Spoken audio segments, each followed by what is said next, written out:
Chapter 955. It was 5 o'clock in the morning in Xia City.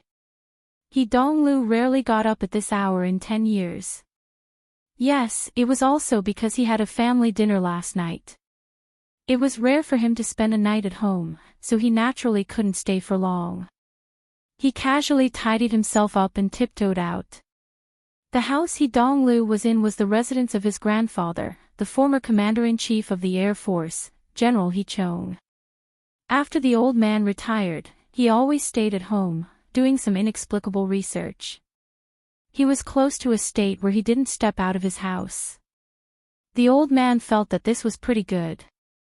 It was just that active members of the grandchildren generation like He Donglu had it tough. They would be brought back for 1 or 2 days a week to be educated. They wanted to play big, but they had to be overcautious and indecisive. It was very unpleasant. He had gotten used to it over the years. As he grew older, He Donglu also learned how to adjust. When doing things, one had to learn how to first restrain and then release. First hold back and then feel good. One had to adjust the threshold of excitement. Like this, he could fly again for the next week. 5 minutes is up. He Donglu sent a message to his bodyguard, Old C, and yawned again. He followed the safe route he had already chosen and walked downstairs. The house was quiet. After turning a corner, the courtyard corridor and the courtyard became one. The lights in the courtyard and the extremely weak first rays of dawn on the horizon were taken in together. They blended together with the light that seeped through a crack in the door of a room on the other side, forming a distinct color.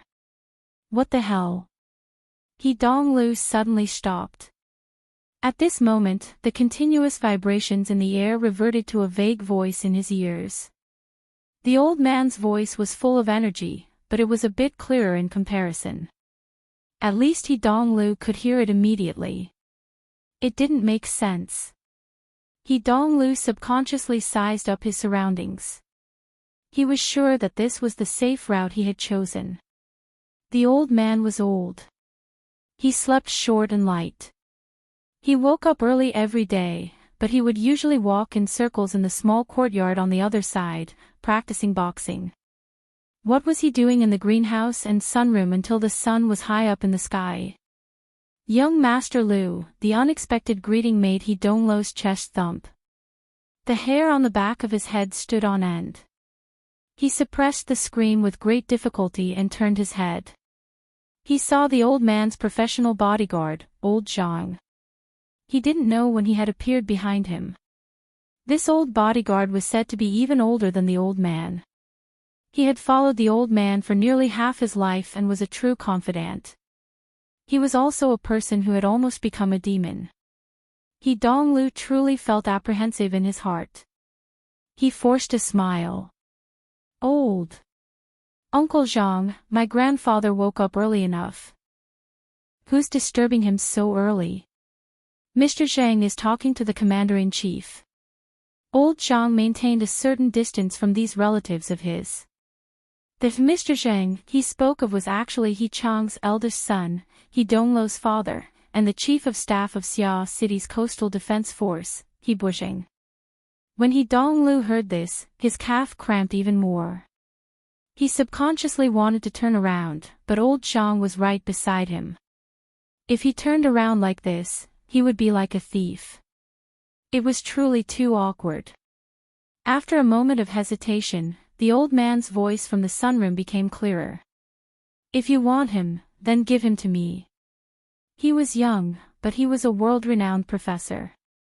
It was just a matter of having one more or one less appointment letter. It's good for a few of them to be students and teaching aides. It can be considered as practice outside the school. It's better than them being drowsy in class. Next, it should be He Bushing speaking. His voice was a level lower, making it hard to hear clearly. But the old man quickly brought it up again. Don't let people be scared out of their wits. I was the one who approved your enlistment in the army, and I took care of you a few times against your conscience. But you're used to doing things for others. You rise and fall, and in the end, you can't become a commanding officer. You have to run for election when you come back. Let's not talk about whether you succeed or not. In my opinion, if there's such a good thing, you might as well send a few of the monkeys at home over. It's almost the 22nd century, but their brains are still spinning in the box of the last century. You have to go too. You should go the most.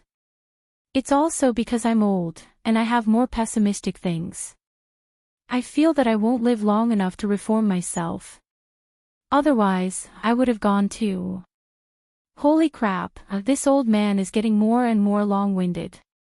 He's inexplicably giving long-winded speeches. Little old man, you have to hold on. Donglu was confused as he listened. He felt that the situation was far from good. His scalp and ears itched. He no longer hesitated. His heels automatically spun, and he was about to walk back. Who knew that there would be repeated bangs from the stairs behind him? A coarse kid would jump down in 2s and 3s and yell. "Brother Lu, you're early." Shoo. This time, Donglu was truly startled to the point that his entire body was covered in cold sweat. He hated that his hands were too short and weak to cover that person's mouth. The kid behind him was called Dongliang. He was his third uncle's younger cousin. He was still in middle school. Recently, he had been infatuated with extraordinary strength. Every day, he would wake up early to temper his muscles and bones. He had a body full of muscles at such a young age, and he was still clamoring about paying respects to a famous teacher and learning a peerless skill. It was said that the old man was seriously considering it. He was truly insane. Speaking of which, although Donglu's position in the family was that of a big silk pants, this coarse kid in front of him could knock him out of the hallway with his brute strength. However, due to his rich love history and uncommon aesthetics, he had accumulated quite a few people over the years. There were also quite a few brainless fans in the family. The kid in front of him was one of them. It was just that today, this kid's brainlessness truly wasn't the right time or place. No matter how Donglu tried to stop him, it was still too late in the end.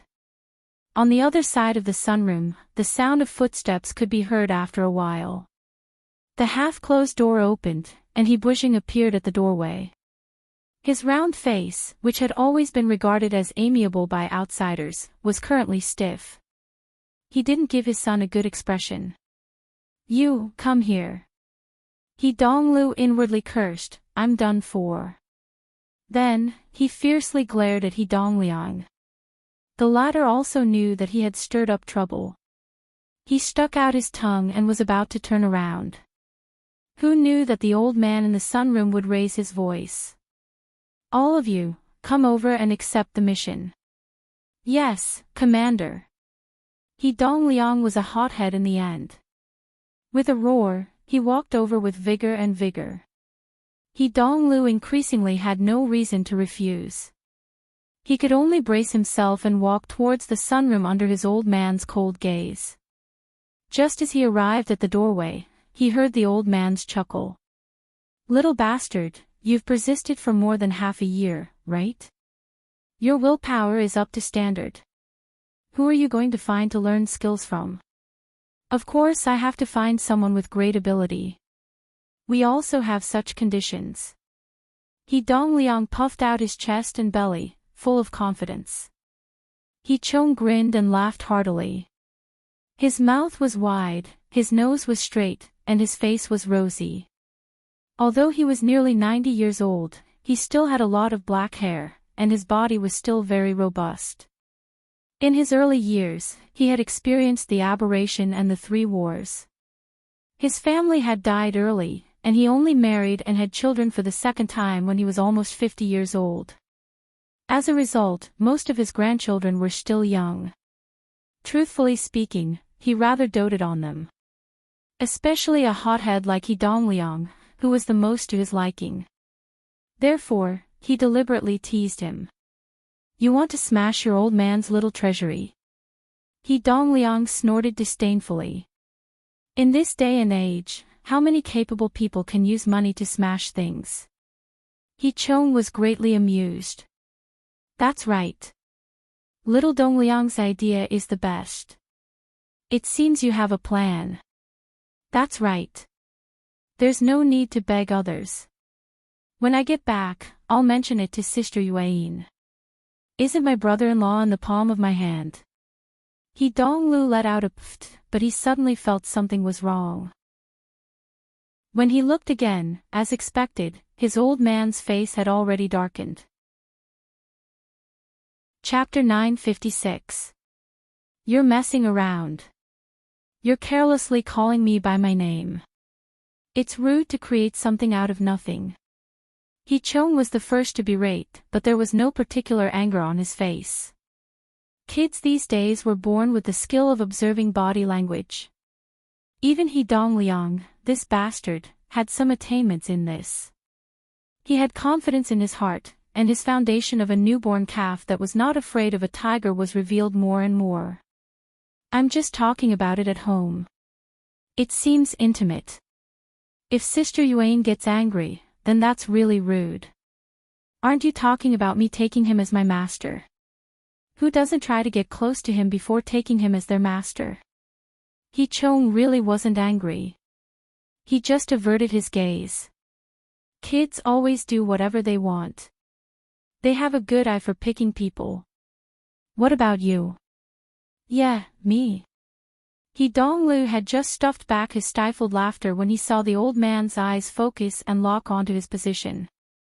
He was naturally apprehensive. He felt baffled. How did he get involved in this matter? It's you.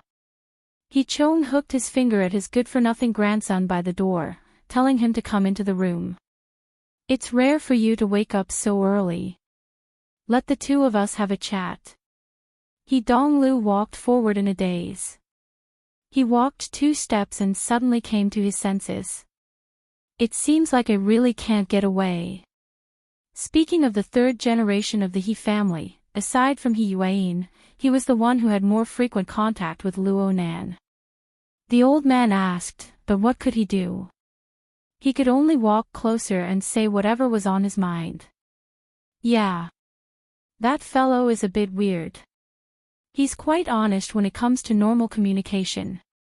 He doesn't have any bad intentions. After the appearance of the blood intent bracelet, Hee-dong-lu specifically went to find Luo Nan to discuss the matter of cooperation, but he was shamefully rejected. And the reason for the rejection was very bizarre. He said that the item was a defective product and couldn't be circulated as a commodity. He was quite angry at the time, but the situation developed as Luo Nan said. He stumbled all the way and was limited to the laboratory from beginning to end. There was practically no possibility of developing it in quantity. This way, Hee-dong-lu could be considered to have helped him bypass a pit. Hee-dong-lu's evaluation came from this. He felt that he was quite objective, so he grinned twice. Hee-buijing shot him a cold glance. You can actually laugh. You took the initiative to make friends, but because the business didn't go through, you came back with a long face. What a big face. Hee-dong-liang was shocked. Brother Lu, you dare to throw your brother-in-law's face. Did you offend him? A blade under his ribs, a blade in his face, suddenly spurting out blood. No matter how cowardly Hee-dong-lu was, he was still somewhat unable to restrain himself. In front of an old man, why would he be afraid of a little old man? Why don't you say that I put my arm around his shoulder and did the whole thing with him? Wow! Hee-dong-liang's eyes lit up. The moment Hee-dong-lu spoke, he regretted it. Especially when he saw the chief of staff He's long face, he hated himself for being stupid. He had actually blocked the bullet for Hee-dong-liang, this little bastard. He quickly went back to make up for it.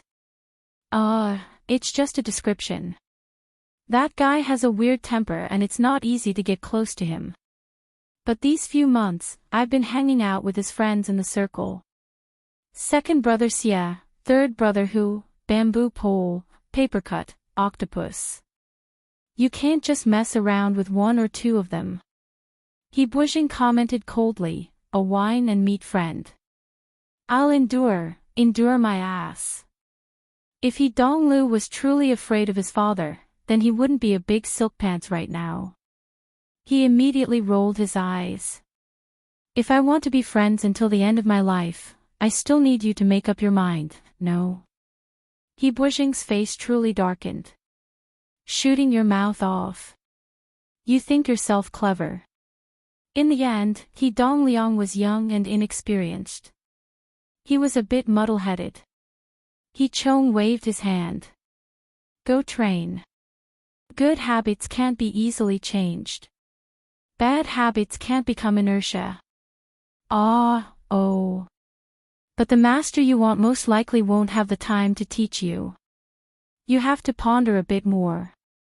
Heartwarming gave a thumbs up. I know.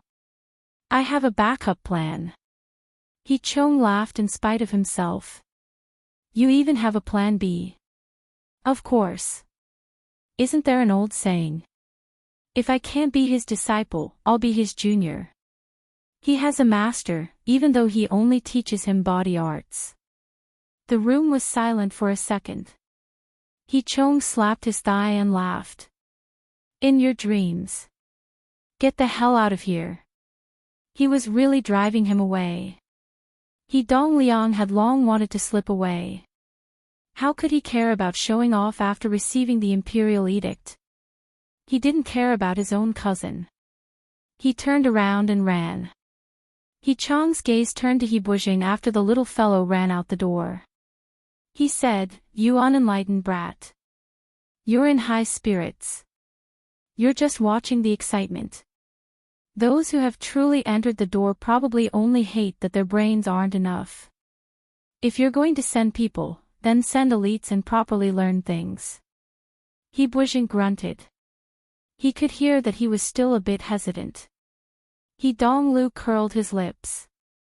It was just that this little action was discovered by his father. Heartwarming had always found this son of his to be an eyesore. He immediately reprimanded, Let's not talk about other families. You can only dig out some unbearable things from your eyes. Heartwarming was already in a bad mood. Now he was hit in the face with a stick. He was clearly being used as a punching bag. He couldn't hold it in any longer. His temper flared up and he laughed. No matter how unbearable I am, I can still be considered a candid dog meat friend. When he returns to Xiao City, I'll find a chance to set up a party. I'll invite him a few times. He'll have to give me some face. I'm a hedonistic son of rich parents. Do you think there are 5 families in and out of Xiao City that can do this? This also includes Xia, Hu, and the others who are already in the circle. That's right, he's doing this for the sake of his older sister, but he can't stand us having strings swinging back and forth, right?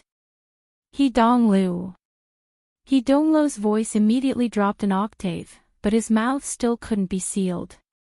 You. The main character doesn't care about what we're bickering about, but the hearts of the people around us are as clear as snow. We're just relying on my older sister's branch for our friendship. But don't treat her as if she's truly surnamed He. Get lost. I'll get lost. I'll get lost. Young Master Heartwarming's spirit rose. He had quite a bit of an unscrupulous grandeur. He turned around and left. However, just as he turned halfway, he felt a slight pain in the back of his leg. He had already suffered a blow, nearly kneeling on the ground. We're talking, father and son. How can you wander off topic? Heartwarming retracted his leg. His face was still beaming. Don't mind your dad. Right now, he's gesticulating about jumping off the boat, afraid that he'll fall off the boat. I want to listen to your opinion and ignore him. Heartwarming loved to hear these words. Even if he knew that this was an old man coaxing his grandson, it was the same. He patted the side of his pants twice, dusting off non-existent dust. He didn't even look at the expression of someone beside him. He relied on his emotions and raised his nose to the sky. I'm just a fair-weather friend. I'm in the outer circle. What can I know? I've said everything I can just now. At most, I'll add a few more words. I'll leave it here. He's a great Buddha under the heavens right now. Let's not talk about how he's doing when he's alive. Even if he's dead, at the very least, 800,000 people will accompany him in death. He's not like the rotten leaves in the market.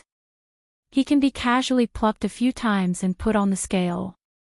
I, a hedonistic son, can't hang on to that weight. I can't seduce the cheap daughter of my family. Even if a certain someone spits out his old face, he might not even be able to find a balance. Chapter 957. He Donglu slammed the door in anger, or perhaps he was flustered. The sound of his footsteps quickly faded into the distance. Bodyguard old Zhang closed the door expressionlessly, restoring the sunroom to its previous quiet atmosphere. The glimmer of light on the horizon could not overcome the brightness of artificial lighting. The transparent glass ceiling was also painted snow-white by the light. He Chong narrowed his eyes and extended his hand. Even Donglu can't hide your thoughts from me. He Buixing's ashen complexion gradually returned to normal. He lowered his eyelids and sat back down next to his father. This kind of thing has always been done or not done, done or not done. That's right. It's a joke to hide it too deeply and make people misjudge it. Speaking of which, you really are afraid of the other side. He Chong was not prepared to judge his son's level of political operation. He only found the most important part, being in Xia City, under their eyelids. I'm afraid of the flood of the deep blue world drowning me. He Buixing did not hide anything. He answered bluntly. Donglu said that Professor Luo is a great Buddha. These words are true. Ouyang and Wujiong must be worshipped well. But you also know that no matter how strong they are still golden bodies under the heavens. Li Wei, on the other hand, has to look beyond the heavens. He Chong opened his mouth wide and laughed hoarsely, a nest of toads looking at the sky from the bottom of a well, but they still have a human brain. That's quite amazing. This was clearly not a good evaluation. He Buixing could only pretend not to hear. But He Chong would not let him off so easily. In your eyes, what is the current situation? What do you want it to become? Crane and clam fight, fisherman reaps the benefits. When immortals fight, mortals suffer. Or are you saying that you want to play the legend of the three kingdoms? He Buixing had yet to think of how to answer when He Chong said, last night, Joseph contacted me. Lieutenant General Joseph. In this circle, it was impossible to cause a misunderstanding when Joseph was mentioned, even if it was a common name. After all, there was only one person in the world who could be stationed at the forward base on Europa and become the next Marshal of the Aerospace Army. He Buixing was immediately startled. What did he say? Just some gossip. Nothing too substantial.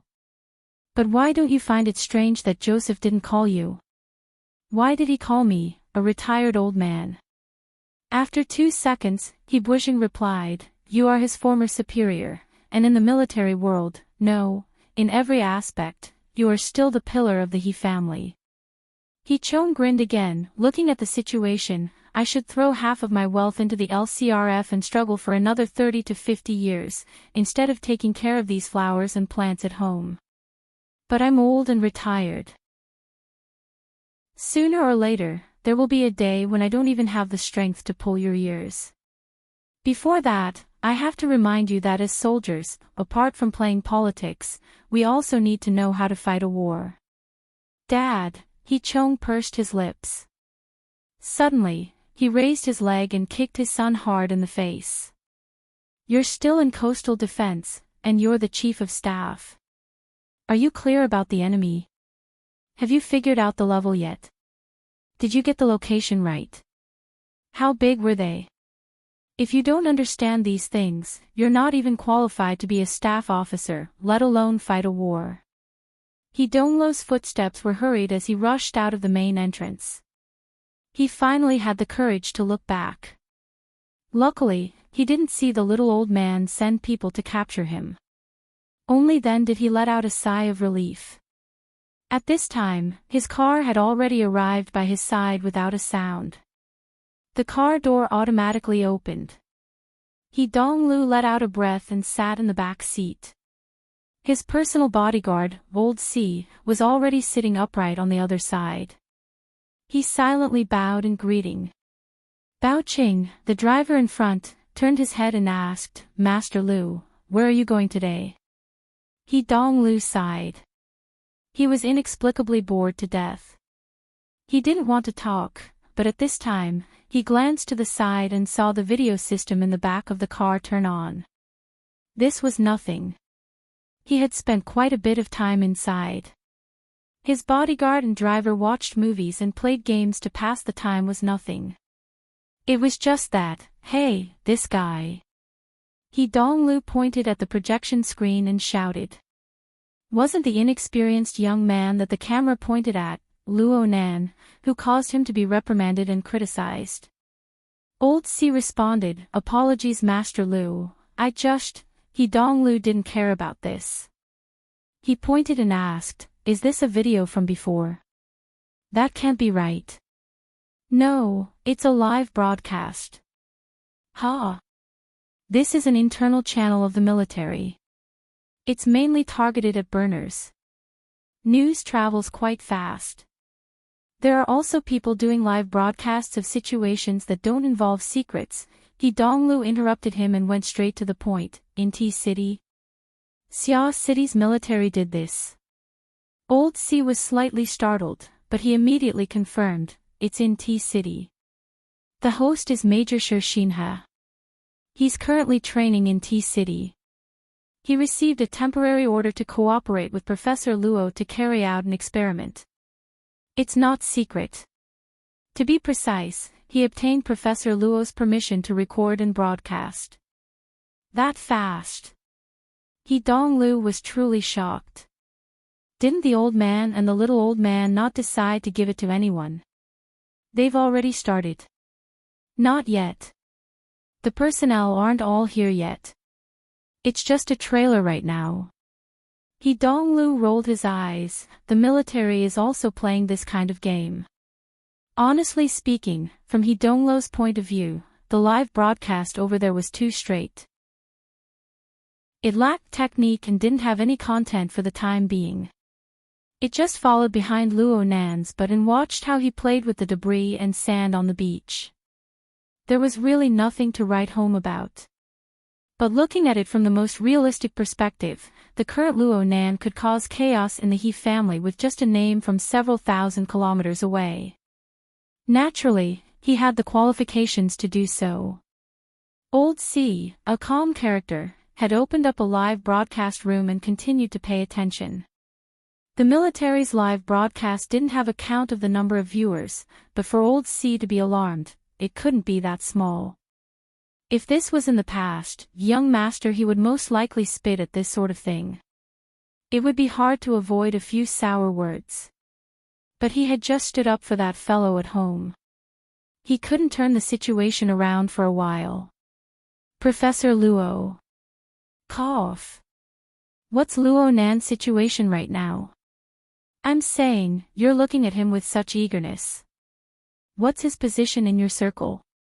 Old C was silent for a moment before replying, "This isn't something I can evaluate." "So what if I talk about it?" Of course, He Donglu wasn't satisfied with this answer.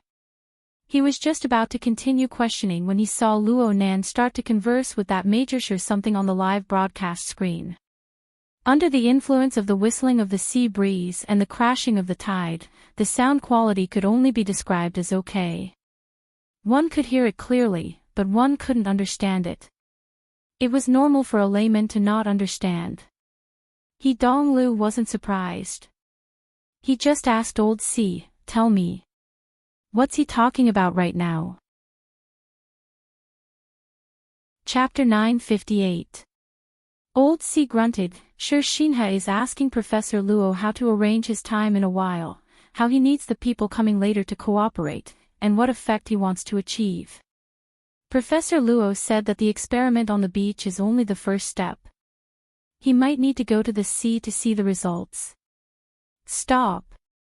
He Donglu promptly called a halt to this meaningless transfer that treated him like an idiot. You don't need to translate this. I can understand. I want to know about the more specialized things. Old C hesitated for a moment before changing the direction of translation. According to what Professor Luo said earlier, his experiment this time is based on a type of fantasy configuration theory. But this time, he isn't prepared to involve too much theory.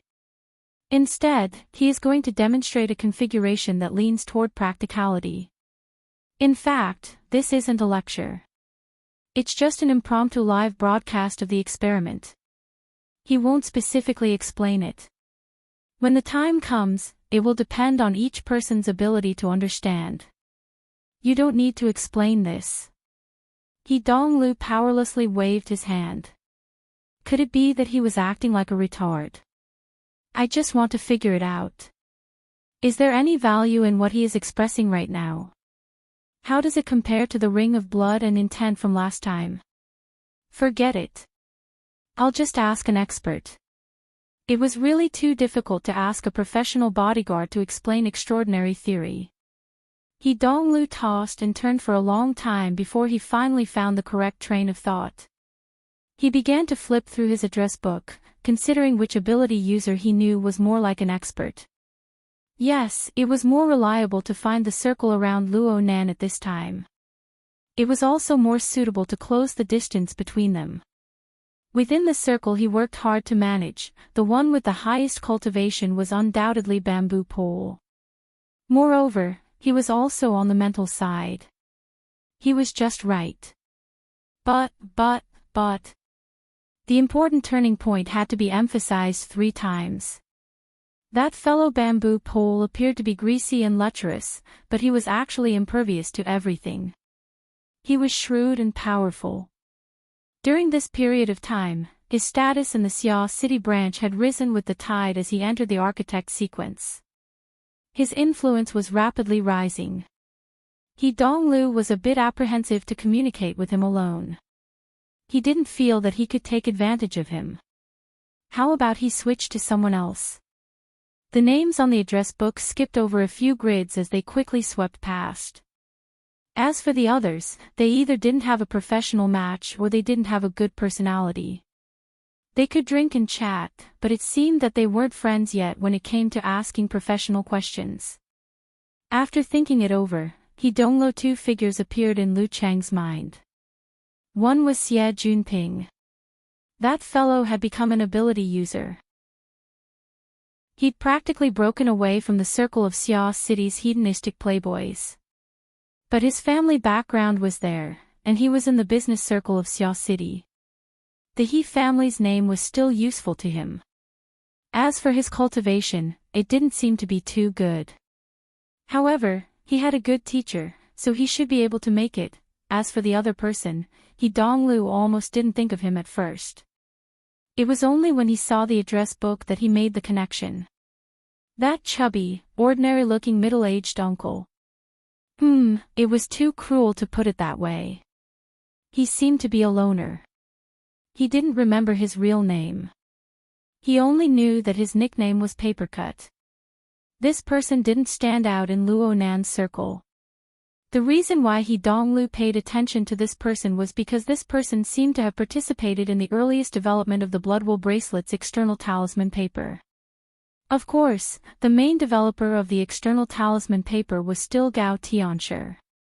However, Gao Tianshi was a veteran B-rank psychic. His connections in Xia City were deep, and his status was transcendent. He was someone who could directly deal with He Donglo's old man. He wasn't as easy to get along with as Papercut. As for Papercut, He Donglu knew after a few encounters. He had a kind face but a soft heart. He was honest, patient, and easy to bully. It was just that his cultivation was mediocre. It seemed that he played support. He was mediocre in all aspects. Even though he was psychic, it was hard to look forward to having him explain things. He Donglu thought for a moment and decided to contact Xie Junping first. He had a bit of a psychological advantage when it came to this person. He wanted to see if he could use Papercut to contact the supposedly powerful Dean Wan. However, the call didn't go through. This made things a bit awkward. Could it be that it was too early? He looked out the window. That was indeed the case. But time waits for no man. He hesitated for a moment before switching to Papercut. This time, the call went through quickly. Hello. The other party's voice was a bit muddled. It was clear that he had just woken up from his sleep. Cough, brother. Papercut. The other party mumbled a few times. He probably saw the caller ID and became a bit more clear-headed. He Donglu, young master he. Brother Papercut, are you still asleep? He Donglu quickly understood when he sensed Papercut's current state. It seemed that Papercut didn't know about Luo Nan's live broadcast in D City. This made things easier. He Donglu thought of an excuse on the spot. He didn't need to think too much about it. The news itself was the best reason. He Donglu's attitude became more and more natural. Brother Papercut, I was looking for bottle just now, but that fellow wouldn't pick it up no matter what. It was a bit urgent, so Oh, he's doing his morning class right now. He needs to focus. Cut off all communications. It would be better to call him in half an hour. Papercut turned over, huffing and puffing. He struggled on the bed, but his honest nature was exposed. If you have something urgent, I can help you call him. Hey, you're next to him. Yeah, I was playing with the children at the orphanage last night. It was too late, so I slept here. Do you have something you need? He Donglu slapped his thigh. It was said that Xia City was evil, but now he caught two of them at once. He became even more relaxed. He giggled and kept Papercut guessing. This is exclusive news. Oh no. Pa. This time, He Donglu slapped his head fiercely. Holy crap, he's definitely not awake yet. If the exclusive news of Luo Nan's live broadcast was only circulating within the small circles of the military in Xia City, then He Donglu could directly go find Ouyang Chen, let alone Papercut and Bamboo Pole. Of course, this was a bit of an exaggeration. But once He Donglu figured this out, Papercut was a bit lacking in comparison. He Donglu couldn't really hang up. He sighed and said, just treat it as me being kind and telling you guys that Luo Nan is in D City. His words were cut off halfway when he suddenly stopped. Papercut sighed as well. Of course he's in D City. You slept quite early last night, right? Pfft. He Donglu was disinclined to bicker with this misunderstanding. He just shifted his gaze and looked at the unimpressive live broadcast. It moved forward half a second, and a very familiar word jumped into his ears. Luo Nan repeated it again at this time, and He Donglu instinctively repeated it. Papercut. Yeah, little bro Donglu. Donglu, if you want to call me, it's better to add brother, right? He's talking about you. He's talking about you. Ha! He Donglu smacked his thigh again. This time, he really hit it. He no longer hesitated. He shouted. Where are you? Chapter 959. Did you take too much last night? Who's looking for me? Looking for you, my ass. Hurry up and send me the address. Otherwise, I bet you'll regret it. My God, Papercut's remaining sleepiness was completely dispelled by He Donglu. He confirmed the time and finally made a painful decision. He struggled out of bed and prepared to properly deal with this overly excited hedonistic young master. I said it earlier. It's the welfare home. Dean Wan's welfare home. I've never been there before. What about the name? Where's the map? Lawn Town. I think so. It's in the Forest Wall district. Papercut finally surrendered completely. I'll send you the map. He Donglu slapped the front seat and gave the driver an order. I'll give you 10 minutes. Forest Wall District, Lawn Town's welfare home. The car quickly started, but Old C calmly said, 10 minutes is impossible. It will take at least half an hour to get to the western suburbs from here. Then half an hour it is. Not a second more. He Donglu was still unclear what this coincidental discovery would bring. There was only one thing he was sure of. This was much more interesting and useful than the debauchery he had planned. Papercut knew that He Donglu wouldn't arrive anytime soon, but he wasn't in a hurry. He just put on a pair of pants and went to the bathroom to freshen up. He squeezed some toothpaste as he comforted Papercut. Hey, little brother Donglu, for the sake of the secretary, can you talk about the main point? I'll help you think of an idea. You said just now, who was looking for me? He Donglu let out a laugh. The crucial information advantage actually brought him the thrill of crushing his IQ. However, Papercut's temper was really good. He still had the patience to accompany others in pedantry. He Donglu didn't want to keep him in suspense. No one was looking for you. Someone mentioned you. It was that super worrisome boss Luo of yours, oh. Papercut had just stuffed his toothbrush into his mouth when his movements froze. He Donglu couldn't see Papercut's appearance, but he could feel the rapid change in his mood. He grew happier. He wasn't broad-minded, so he immediately used giving them a taste of their own medicine and snorted, humph. So it's not that I slept late. It's that you guys didn't wake up early enough. Luo Nan started his class early in the morning in T-City. It seems like there's quite a scene. Start the class. Papercut's voice suddenly rose an octave. He nearly bit his toothbrush in half. He Donglu subconsciously grinned. It seems like I have to practice some configuration techniques and give lessons to that project team member. The main thing is still to do experiments. Right now, I'm broadcasting it live. Puff, puff. Papercut she spat out the half-melted toothpaste and tossed her washing utensils aside without bothering to rinse her mouth. Why haven't I heard anything? Zhang Yingying is with him. Didn't I tell you? Then why are you talking about me again? Which channel? Where's the link? Link? He Donglu asked Old C. Soon after, he gave him a piece of unfortunate news. You guys are unable to access the military's internal channel. F***CK. Papercut cursed loudly. He picked up his shirt and walked out of the room.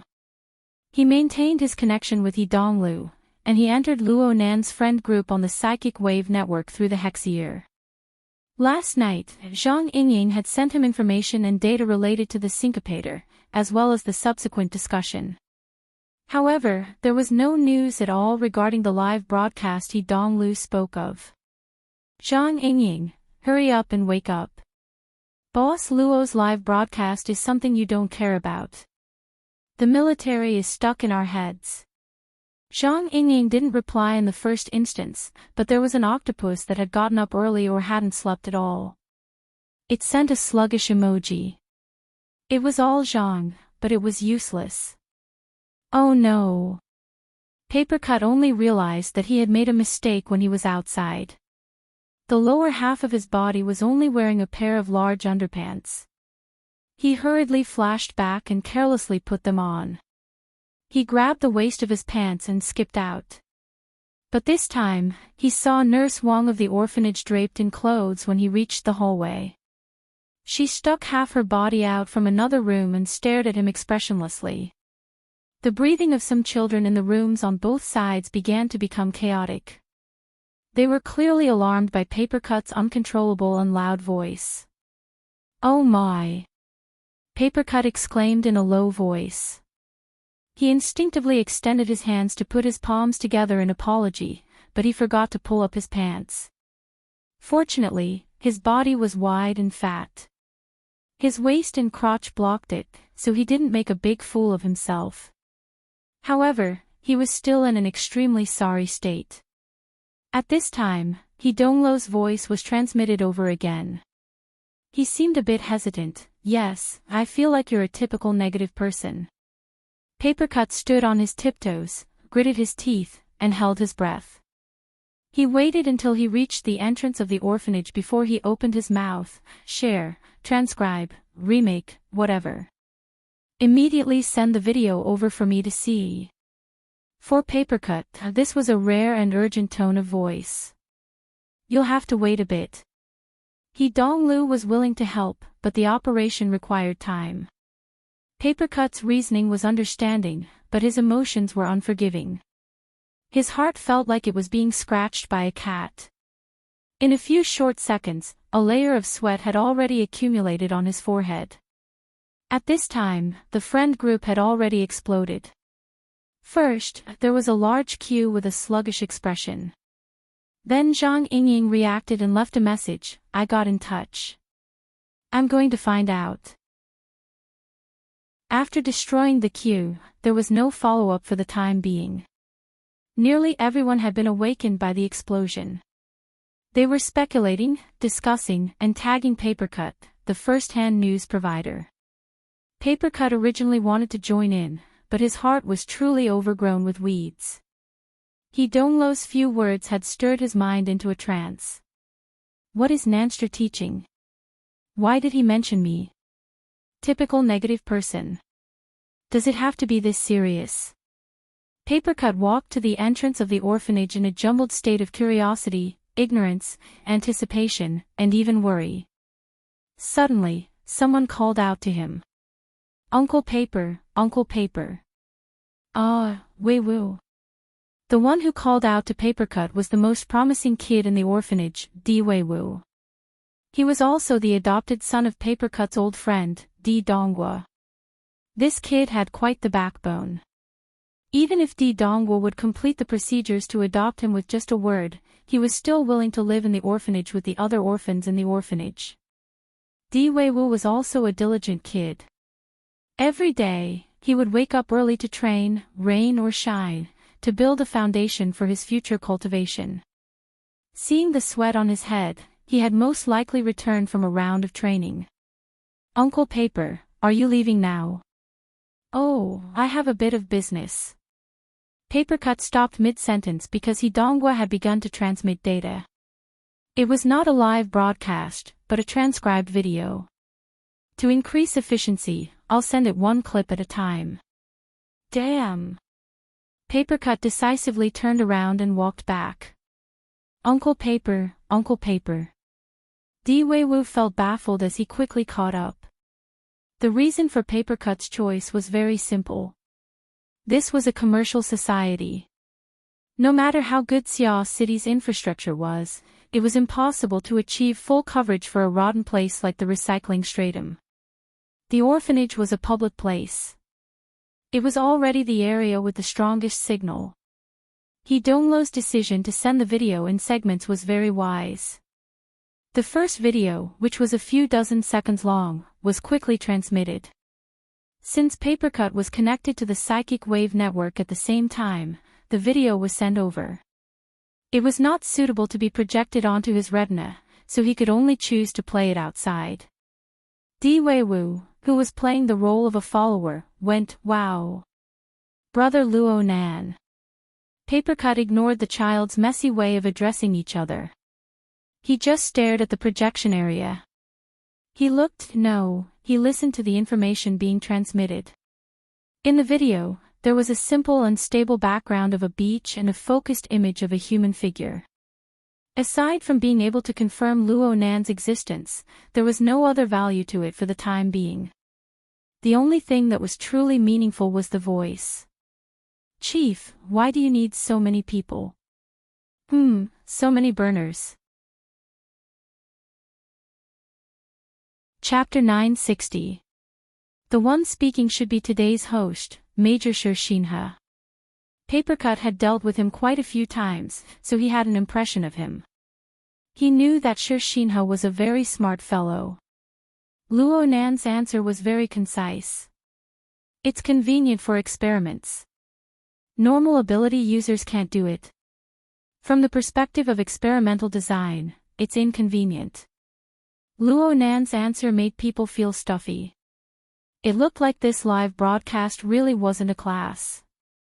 At least for now, it was purely a casual chat. Luckily, Shershinha was able to stick to it. How is it inconvenient? It's not tidy. Not tidy. Papercut didn't understand. He naturally hoped that Shershinha would ask a few more questions. But Diweiwu was the first to express his dissatisfaction. Uncle Paper, why are you staring at Brother Luo Nan's but like that? Where's the sound? Here. Papercut used the external playback function to deal with the troublesome little fellow. He looked forward to what would happen next. However, Shershinha, the temporary host, exposed the butt of a military burner. He forcefully jumped to the other side. Burners are more orderly, but this orderly refers to. This time, Luo Nan's answer was a bit longer. There are more rules of manual selection. They can be used as relatively unified basic modules, and they can be arranged appropriately. There are fewer variables. Papercut let out a stifled laugh, drawing Diweiwu's attention. Uncle Paper, what are you laughing at? I'm laughing at how your brother Luo Nan's mouth has become smelly. This is mocking the burner's modification technology, right? Papercut was a bit uncertain when he said this. It seemed that Luo Nan didn't have any prejudice against burner technology. He had always been researching and utilizing it. There was a period of time when he used the burner simulator to learn, and he spent great effort to modify the deep blue walkers. Papercut saw all of this. And at this time, Diweiwu blinked. Really? Hee hee. Papercut scratched his head. He was finally able to free himself from the video a bit. He discovered that he and Diweiwu were stuck in the entrance hall of the orphanage. It was quite silly. He grabbed Diweiwu's shoulder and continued to walk inside with the little fellow. Having learned his lesson earlier, Papercut didn't dare to go upstairs and disturb others. He found a place to rest their feet in the hall on this floor. The two sat on a bench and continued to peek their heads out to watch. The video continued to play in the projection area. The progress bar was already very close to the end, but what made Papercut suspicious was that his so-called negative example appearance had yet to arrive. Luo Nan was calmly piling sand on the beach in the video. From time to time, the camera would swing back and forth, and one could see that there was already an undulating pile of sand on the beach. The amount of work involved was not small. Luo Nan's skill level was quite high when it came to piling up sand. He didn't need to truly make a move. He just pointed through the air, and the relevant area bulged and deformed. In the eyes of a child like Diweiwu, there was quite a bit of mystical color to it. In fact, Papercut was paying close attention as well. A mental type awakened who excelled in using the mind to interfere with matter, such as Papercut himself, could accomplish this as well. However, it was very difficult for him to be like Luo Nan, lifting something heavy as though it were light. He thought back to when he taught Luo Nan the soul strength activation technique. Luo Nan couldn't even handle a paper man. Now that he thought about it, it felt like a lifetime had passed. Papercut was a bit absent-minded while Shershinha continued to ask, since there are rules, what are the rules for ordinary ability users compared to burners?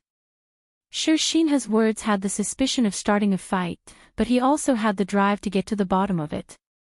Plus, this question really suited Papercut's intentions. Luo Nan, who had his head buried in piling up sand, finally turned around.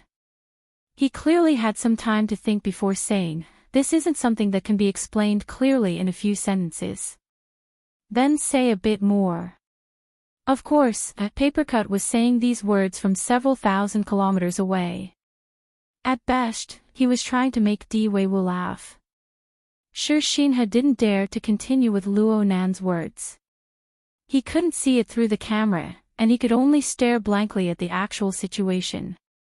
A few seconds later, Luo Nan finally followed up, "Let me give you an example."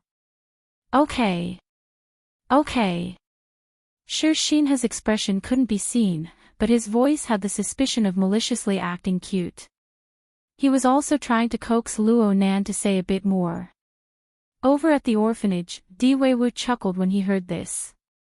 On the other hand, Papercut felt his face, no, his entire body stiffen when he heard the word example.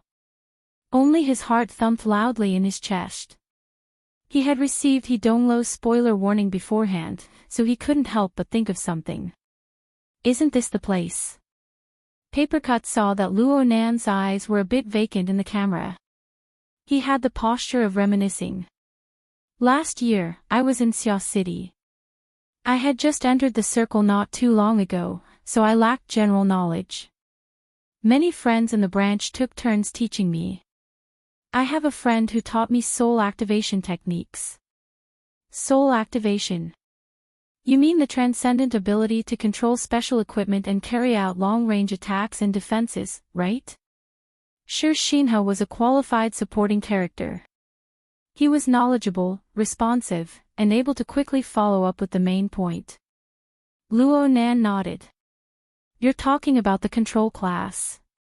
Back then, Brother Papercut, the friend who taught me this technique, said that soul activation techniques are divided into the activation style and the control style. The control style is more practical. Wow, Uncle Paper. Brother Luo Nan flipped your card. Di-Wei-Wu was both surprised and excited. He shouted loudly, his voice shaking the roof. Papercut disliked the noise he was making and his words were preposterous. He wanted to reprimand him, but when his lips moved, he felt that his mouth and throat were dry. He had to use a lot of strength. His throat squirmed with difficulty before he found some saliva to moisten his throat. He swallowed it down with a gulp. The thought of scolding Di-Wei-Wu had long since disappeared. There was only one thought left. This time, my reputation is going to be lost to the entire world. In the video, Luo Nan wouldn't change his tune just because of Papercut's nervousness. He continued to speak very naturally. I learned this technique in order to experience the mutual interference between the mind and the material. I was muddle-headed about many things at the time. Everyone said whatever they said. But now that I think about it, there are some things that are worth questioning. Finished. At this time, the progress bar of the video hit the end. It broke. It broke right here. Uncle Paper, what's going on? Di-Wei-Wu was enjoying watching the excitement. He was obviously dissatisfied that the video suddenly broke. F***CK. He did it on purpose. Papercut smashed his fist on his knee. He nearly choked on the saliva he had just swallowed.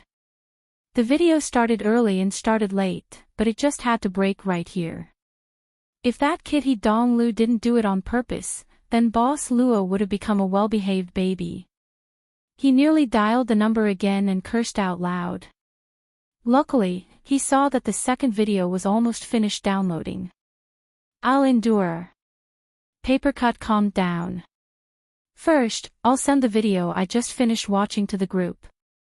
After a few minutes of fermenting, the group completely exploded, and the shockwaves began to spread across the psychic wave network. However, there was still no news of Zhang Yingying. The video Papercut sent over only served to add fuel to the fire. Bamboo Pole was indeed the smartest one. He felt that something was wrong the moment he saw the format and duration. Transcribed. This mover's work is too rough. We want the live stream link. Live stream. Live stream. Who's calling Zhang Yingying right now? My line has been busy. She's communicating with Boss Luo, right? Both sides are busy. Why isn't Luo Ui playing his cards according to the norm? The replies in the group were stirred up, but they soon ran out of steam. Needless to say, they all went to watch the video. Papercut suddenly discovered that it was quite foolish of him to waste time on this. His thoughts spun, and he returned to his own side. The second video had already finished downloading. There was still a third and fourth video to follow. He was too lazy to waste any more time, so he just shared these files with the group. Then, he disregarded everything else and clicked on the video to continue watching. Luckily, the video was seamlessly connected to the previous ones. Even if there were missing parts, it was impossible to tell. This was because Luo Nan had a casual chatting appearance. Brother Papercut only taught me basic knowledge on soul activation techniques. As for the practical operation, it was to control the paper men made from talisman paper. However, I couldn't do it well no matter what. Even if I succeeded, the power was extremely weak. There was no practical use at all. This troubled us greatly. Of course, I later discovered that this was a problem caused by the special characteristics of my soul strength and the imbalance between my body and soul. I strengthened the coupling of the mental and material planes by strengthening my fleshly body cultivation. I finally solved this problem. Lead leader, you really aren't good at telling stories, Shinha ridiculed. Papercut could more or less understand the meaning behind Luo Nan's words. Di Weiwu turned to look at him at this time. Uncle Paper, does what Brother Luo Nan said have anything to do with what happened before? Papercut chuckled, but he still did his best to help Luo Nan explain. Your brother Luo Nan is probably saying that as an ability user, soul strength has its own special growth and usage pattern. But no matter what, it must be based on the material plane. I know this. The Dean has always emphasized that. The little fellow shut his mouth halfway through his words. This was because Luo Nan had mentioned another matter, and it was still related to Papercut. After this matter was resolved, there were a few days when I was distressed by the explosive increase in the scale of my soul strength.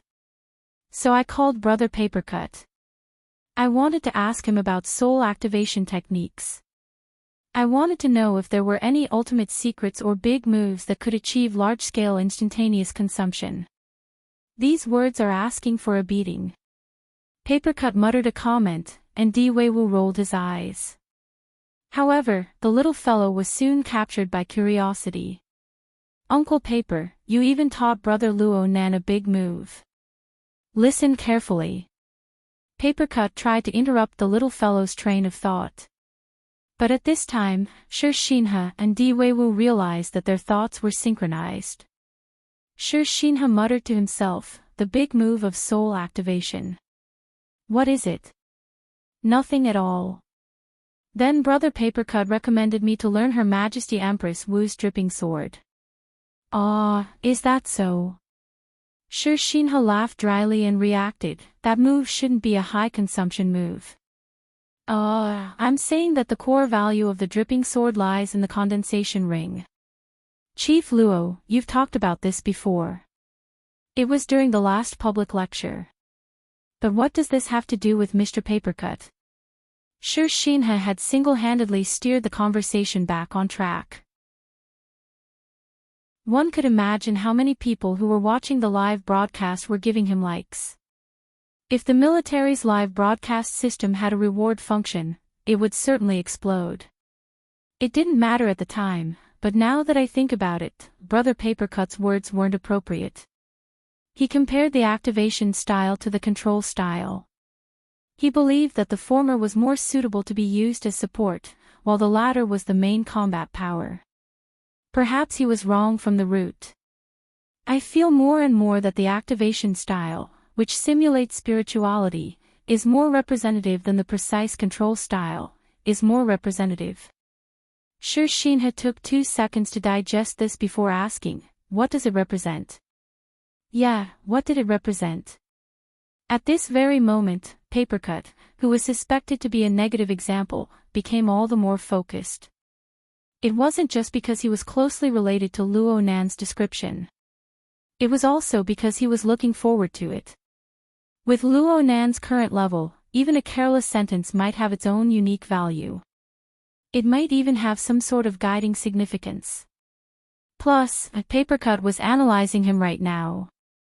Even if it was a bit lacking in privacy, if Papercut really said 1, 2, 3, 4, he would be able to publicly execute Luo Nan, let alone now. Papercut pursed his lips and held his breath. He blocked out all information from the outside world and only watched the contents of the video. If he cut it off now, he swore that he would strangle that kid He Donglu to death. I feel that it is too rash to artificially differentiate the things of abilities and traits before they are explored in depth. Just like the regulation that you were particularly interested in just now. Without exploring to a more fundamental level, all differences are just shallow expressions. Just like this beach. It doesn't have any special meaning before I start to shape it. If it does, it's just the sand itself. Papercut was a bit stupefied. Sure, Shinha understood a bit. At the very least, he needed to display this state in order to have a deeper discussion with Luo Nan. However, there is no essential difference between ordinary ability users and burners at the most fundamental level. So what you're saying is that we should explore the structure of an ability. Luo Nan extended 3 fingers. Level, structure, and leap. All 3 aspects must be considered. Whether it is an ordinary ability user or a burner, their regulation is established on a more fundamental level. It depends on the adjustment and optimization of one's ability structure, as well as the possibility and direction of the leap of the existing body and soul system.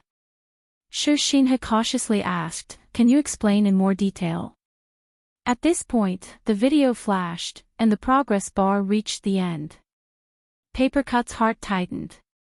Luckily, the latter part of the video had finished downloading this time. The AI continued. In a normal sense, the foundation of our lives is an unchangeable and established fact. It's like this beach. Even if I piled sand into a castle, it would only be a sand castle in the end. It wouldn't change into any other nature. Humans, or cultivators to be exact, are a bit better. At least there is hope for change. Hello. Luo Nan's voice cut off again. This time, there was a call from the outside. The caller was undoubtedly Zhang Yingying. Papercut felt stifled in his chest, but he could only endure it. Luo Nan was talking to Zhang Yingying in front of the live camera. Yes, it's still on the beach. Not on the beach. Just do an experiment. It's not easy to find people to cooperate. Yeah, come over if you want. We haven't officially started yet. The call ended after a few sentences. Luo Nan faced the camera again. This time, he still had some conscience. Where were we just now? Cultivators have the hope to change the foundation of their lives. Shinha accurately summarized and expressed his original meaning. It's more appropriate to use the word leap. It's like this. A beach area suddenly bulged by Luo Nan's feet. The sand at the bottom was like a gushing spring. It went from low to high, slowly rising up. Every grain of sand was as smooth as a water droplet. They hissed and formed a beautiful sand spring bouquet. Right now, we basically believe that life is a product of a single leap. It goes from the purely material plane to the life plane. We can assume that these ordinary grains of sand have become the living substance. They have formed a series of lives, allowing them to possess basic functions. This is the first end. The first end. Luo Nan didn't explain in depth. He just continued speaking. When life takes form, it needs to maintain its life structure, maintain its basic functions, and allow life to continue. It needs to absorb energy from the outside world, reproduce, and live. It forms a basic drive of desire. This is the second end. It seems that I'm going to enter the domain of anthropology and sociology. I'll just go straight to the conclusion. Faced with the memories of nature and complex society, humans have formed a series of experiences that are endlessly accumulated and transmitted, but are relatively fixed. This is the third end. And on the basis of experience and experience, there is a deeper level of application of intelligence. It forms a high-level state represented by logic and spirituality. This is the fourth end. This is a rough division. It can be considered to be 4 small levels. Shinha finally found an opportunity to interject. But why is it called end? Luo Nan had a matter-of-fact appearance. Life is full of contradictions. You can't ask it to be like a machine. It must work diligently and earnestly for a predetermined goal. It must work to the end. Shinha had a pensive look. He perfectly summarized nonlinearity and reaction. This is the normal expression of the universe. Luo Nan laughed. Therefore, a small leap in the life plane will often be like this. The straight gushing sand spring began to warp. It was no longer beautiful. It was more like a fat snake dancing to the sound of a flute. It was as if it had been drugged. It suddenly turned and twisted in the air without any obstructions or obstacles.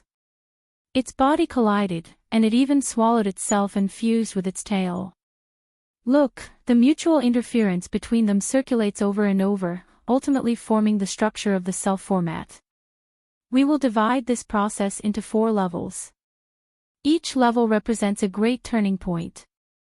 That is the 4 ends. 5 levels are the 5 ends. And so on. It's not a very precise thing. Luo Nan spoke lightly, but whether it was Shinha or Papercut, both of them watched with rapt attention. The camera locked onto the warped sand snake. They watched as it gradually melted into a single mass. There were no longer any pores. It seemed to have some edges and corners, but it was a chaotic creation without a concrete shape. Luo Nan's voice continued to ring. Actually, we can still crack open this thing and see what kind of core it ultimately forms. As Luo Nan spoke, the outer shell of sand tore apart, but it still maintained a general outline and shape. It just expanded outwards, exposing an extraordinarily neat object within. A sphere. Shinha's voice was clearly absent-minded as a footnote. An inscribed sphere. Luo Nan grunted. I'm more willing to call it the self-format. If we follow this pattern and continue to expand its function to a certain degree, it will form a ladder that leads to the fantasy plane. Of course, the initial result will still be. Shinha murmured, a sphere. Outside the sphere. The split silhouette of the sand curtain closed up once more. This time, the edges and corners were grinded into extreme clarity. It formed a standard tetrahedron structure with 4 ends and 6 edges. Soon, there was a thin film of sand grains on the outer layer. It stuck to the 4 sharp corners, spinning and forming. Formatting theory. Shinha blurted out without Luo Nan needing to think. Several thousand kilometers away, Papercut actually synchronized with Luo Nan. However, Luo Nan himself didn't get entangled in this matter. He just spoke to Shinha. You're a researcher. You should know that there are no circles in nature. They have always existed on the conceptual plane. It's just that when projected into the real world, some circles are more neat and tidy, while others are like mud. Ordinary ability users are like mud. Shinha's words were a bit lacking in standard. This was a manifestation of his unstable state of mind. Luo Nan laughed. Even if they're mud, they can be molded endlessly by adjusting the humidity and viscosity. It's quite good. Then the burner. They've already been molded. Right now, they are indeed the most suitable. This wasn't what Sir Shinha wanted to ask. Even Papercut and Diweiwu, who were several thousand kilometers away, could feel it. Luo Nan waved his hand, and the sand ball that was connected to the beach shattered with a bang. You don't need to worry about this. I just said that reality isn't that neat and tidy. We can design all sorts of different levels and sequences. Of course, it can take on various forms. Regardless of whether it is formatting theory or the archetype format, the images that they display are merely products of symbolization, Feng Luo said. Impressive. Papercut clenched his fist fiercely and waved it. Diweiwu's brain had long since crashed due to Luo Nan's theory. He couldn't understand what was going on, but he still retained his curiosity. Uncle Paper, what's your current image? The corner of Papercut's lips twitched. It's most likely just a lump of mud. Luo Nan, who was far away in T-City, seemed to have a telepathic connection at this time. He seemed to be comforting, but he also seemed to be announcing the answer. It doesn't matter if it's a normal ability user or a burner. As long as they follow this pattern, their form can always be corrected. They can move in the direction that suits them the most. This requires the ability user to continuously cut down to find more basic components and adopt a more reasonable structure. For example.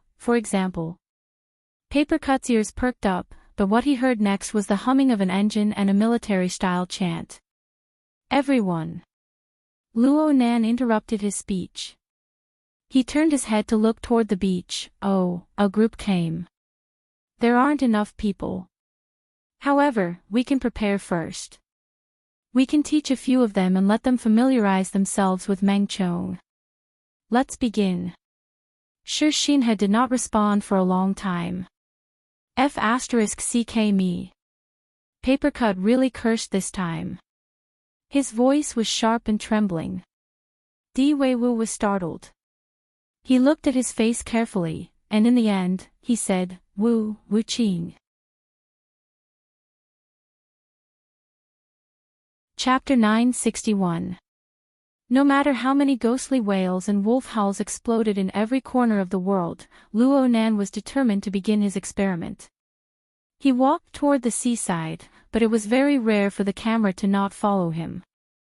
The scene captured by the camera stopped at the area where Luo Nan had just stood. All that was left was a slightly bulging pile of sand. It was the remnant of Luo Nan's previous demonstration. This was a dereliction of duty, but he didn't need to say anything. Everyone understood. Let alone Sir Shinha, who was close at hand, even Papercut, who was thousands of kilometers away, wished he could beat his chest and stamp his feet. Or he might as well just reach through the projection screen and choke Luo Nan's neck, making him pour out all the examples in his stomach.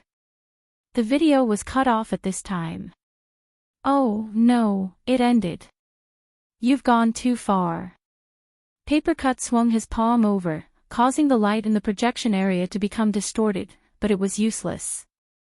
Diweiwu wanted to pat Papercut's chest. Uncle Paper, don't get angry.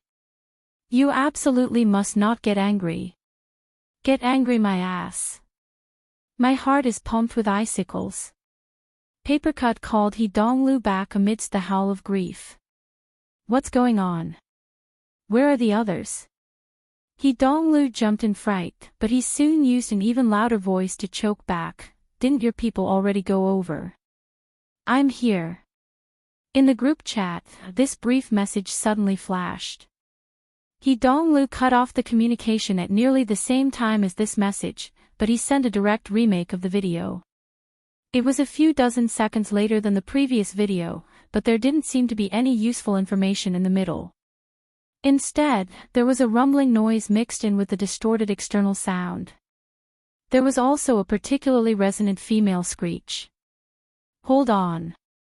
Start again. Sir Shinha was clearly shocked. The camera swung over, and he saw a female rider riding a jet ski on the surface of the sea, which was still covered in thick fog. She whistled over, tearing through the smoke and waves. She was already close to the shore, but she didn't slow down at all. She simply charged over, filling the air with sand and dust. Zhang Yingying had arrived. Wow! So cool! This evaluation was appropriate, but the one who spoke was none other than Luo Nan, who was outside the camera. The atmosphere of the entire beach instantly changed because of these words. It went from being grand and heavy with life cultivation to being light and lively. This is more in line with his age. Papercut didn't even see Luo Nan's current appearance, but he just laughed unconsciously. He vented out quite a bit of the pent-up anger in his heart. Of course, this was also because Zhang Yingying had already posted the link to the live broadcast under the cheers of the audience. As for seeking Luo Nan's opinion, it didn't exist. Furthermore, she was playing very big. Not only did she use her friend group, she even used the social media platforms on the Psychic Wave network. She was reacting in a typical revenge style. Everyone, spread it out for me. Hashtag. Spread. Anti-Yingying is the best. Timely rain, drought thunder. Those little bastards from the military dared to steal our people. The fury of the Xia City branch. Papercut was a little flustered when he saw this scene. This shouldn't be a problem, right? His circle of friends was definitely on top of his head. As for what the larger circle of the inner world was like, Papercut still couldn't figure it out for a while. Who cares? In any case, he clicked on the link to Zhang Yingying's live broadcast and saw a high-definition camera directly on Luo Nan's face. You guys actually sneaked away. Luo Nan rolled his eyes. What sneaking? This is a private beach. Didn't you receive a warning when you charged in?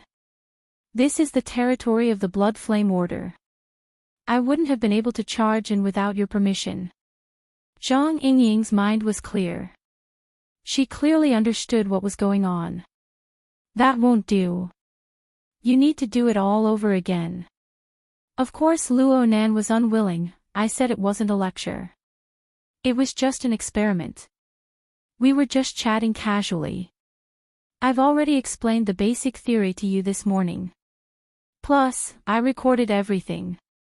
Go back and check the video. I didn't see it. Zhang Yingying lied through her teeth. She put on an unforgiving appearance. There are a lot of people in the branch who didn't see it, but someone else arranged for a live broadcast. And it's an internal channel. As she spoke, she controlled the camera to focus on Shishinha's face next to her. Unfortunately, Shishinha was still in an absent-minded state. He didn't even have the most basic response. He completely lacked the self-awareness that a villain should have. Forget it. In any case, it was fine as long as Luo Nan, the main character, acknowledged it. Zhang Yingying didn't really want Luo Nan to record everything again. She just wanted to seize the moral high ground and legitimize her own unauthorized live broadcast. The situation developed as she had hoped. A few seconds later, the ability user circle of Xia City erupted in thunderous cheers. The live broadcast started. And so, without further communication and coordination with their superiors, Zhang Yingying and Shishinha formed a double camera on Zeolite Beach. They filmed Luo Nan's following experiment process together. Compared to Shishinha, a military researcher, Zhang Yingying clearly had more tricks up her sleeves. Soon, she made an overall overview of the surrounding environment of the beach where Luo Nan was. Papercut and the others entered the live broadcast room. They saw Shishinha and the others who had only appeared in Luo Nan's mouth before. For example, Meng Chong. The ability users of Xia City were quite familiar with this powerful fleshly body. Then there were the soldiers of D City, who had suffered a large amount of curses in the beginning. Oh, after becoming burners, they were at least junior officers. These people could barely be considered as officers. Luo Nan had no intention of giving a lecture for the time being. Zhang Yingying was a bit curious about these officers who were still far away. She gave them a few more shots. These people wanted to come over after getting off the car, but Zhang Yingying had inserted herself in the middle. They slowed down their footsteps, looking a bit sluggish. It could be seen that this group of people wore messy clothes. Some were like Xinhe, who had rushed over in a hurry. They wore training clothes. Some wore officer uniforms. And some simply wore casual clothes. Their tastes are complicated. Zhang Yingying made a basic judgment. She could see some small talk among these people through her lens. They didn't seem to be particularly familiar with each other. Compared to Zhang Yingying, who was a bit distracted for the time being, Xinhe was much more focused. He controlled the main direction from beginning to end. After coming back to his senses with great difficulty, he began to ask Luo Nan to continue talking about the previous content. It would be best if he went a bit deeper. Luo Nan didn't agree. It's purely a theoretical expression. There's no need to be long-winded. Experiments are more practical. Zhang Yingying interrupted before Xinhe could speak again. It's fine if you don't talk empty words, but you can't destroy the mold. Oh my, you're quite familiar with it. I definitely have to do my homework before a live broadcast. Just because I don't have professional skills doesn't mean I don't have professional spirit. Zhang Yingying didn't feel embarrassed at all from having a slip of the tongue. She spoke more and more confidently. Luo Nan couldn't bicker with her. He could only say, that's just a demonstration. It's like a diagram or a slide. Just look at it. Don't be restricted by idealized symbols. It's easy for you to say. No, it's not easy. It's not. It can't be concluded. Luo Nan explained in a pleasant voice, life is a very complicated thing. There's absolutely no need to set up a precise system, especially when it comes to higher intelligent species. Therefore, all you need to do is grasp the 3 key points of hierarchy, structure, and ascension. There's also the nonlinear trend. Then you can use any standard, any angle, and any number of small levels. It's fine. Zhang Yingying's eyes went wide. Anything? Of course. Luo Nan acted extremely certain. I can be a bit more clear. The most important reason why I chose the model just now is that it's very similar to the formatting theory system. I find it pleasing to the eye. That's all. Angle. How about this? I'll give them a mission first. Let them get used to it first. I'll give them a few examples when they have the time. Zhang Yingying raised her eyebrows. You said it yourself. Yeah, can you talk about multitasking? Multitasking is my specialty. In addition, I'm afraid that they don't have enough time to get used to it. The other things should be quite loose. Hey, when are we leaving? Luo Nan's thoughts suddenly jumped a bit, but Zhang Yingying was already used to it. We'll leave tomorrow afternoon at 3:00. T-City is 4,000 kilometers away from the international waters where the auction will be held. It'll take around 5 hours to get there by airship. We'll be able to eat dinner at the auction. Can we leave a bit earlier? Ha! I want to go by sea, no problem. Of course, such a small matter wouldn't stump Zhang Yingying. If you want to see the scenery of the sea, we can find a relay station even though there isn't enough time. For example, Koro Base. We'll take a boat tonight. We'll find a few people to drink with, enjoy the breeze, and enjoy the life of night fishing. We'll see if we can catch a few fish. We can arrive at Koro Base tomorrow evening. We'll take a private plane from there and fly at supersonic speed. Half an hour is enough to kill our way to the international waters. Then we'll descend from the sky, wrecking the place. Luo Nan laughed. Then let's go with this plan. Actually, I think it's more suitable to do some follow-up experiments on the sea. Okay, boss. Over at the Lawn Town Welfare Institute in Xiao City, Papercut covered his forehead. The live broadcast with Zhang Yingying's participation was becoming more and more like a chat or lifestyle program. Zhang Yingying was completely unaware of it. Perhaps she was enjoying it. She took the initiative to start a new topic of conversation. Hey, you're lab technician, or is he the lab equipment? Why do I feel like the guy in the lead looks a bit familiar? Luonan shot a glance. Oh, I've seen him before. When did you see him? 2 days ago in Ban City. I was communicating with T-City. He was standing together with someone. Who? What's his name? Luo Nan's gaze turned to the nearby Meng Chong. Meng Chong had been acting as a wooden stake for quite some time, but his reaction was still fast. Sir should be talking about Cadman, the traitor that Sir has already dealt with. As for the person who came over, he's the captain of Deep Blue's operation stationed in T-City. His name is Hood. I remember now. Zhang Yingying was also someone who had watched the live broadcast, but the more she thought about it, the more shocked she was. Holy crap, someone from Quantum Corporation. It's probably someone who's purely involved in the project. Luo Nan had a sudden realization. He clapped his hands. Your horizons are still not broad enough, Major Shi, just call me Xinhe. Shi Xinhe's reaction was just as quick.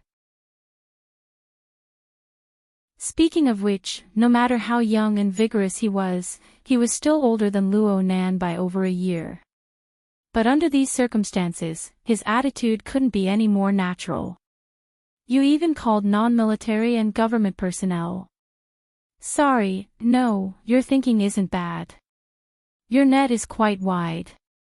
The number of people should be a bit more than expected. Shi Xinhe spent a second to make sure that Luo Nan wasn't mocking him. Only then did he respond in a low voice, you're too kind. My connections in T-City are far from enough to support your request, Chief. So I'm just passing on your opinion, it's good as long as the matter is done. Luo Nan was quite satisfied.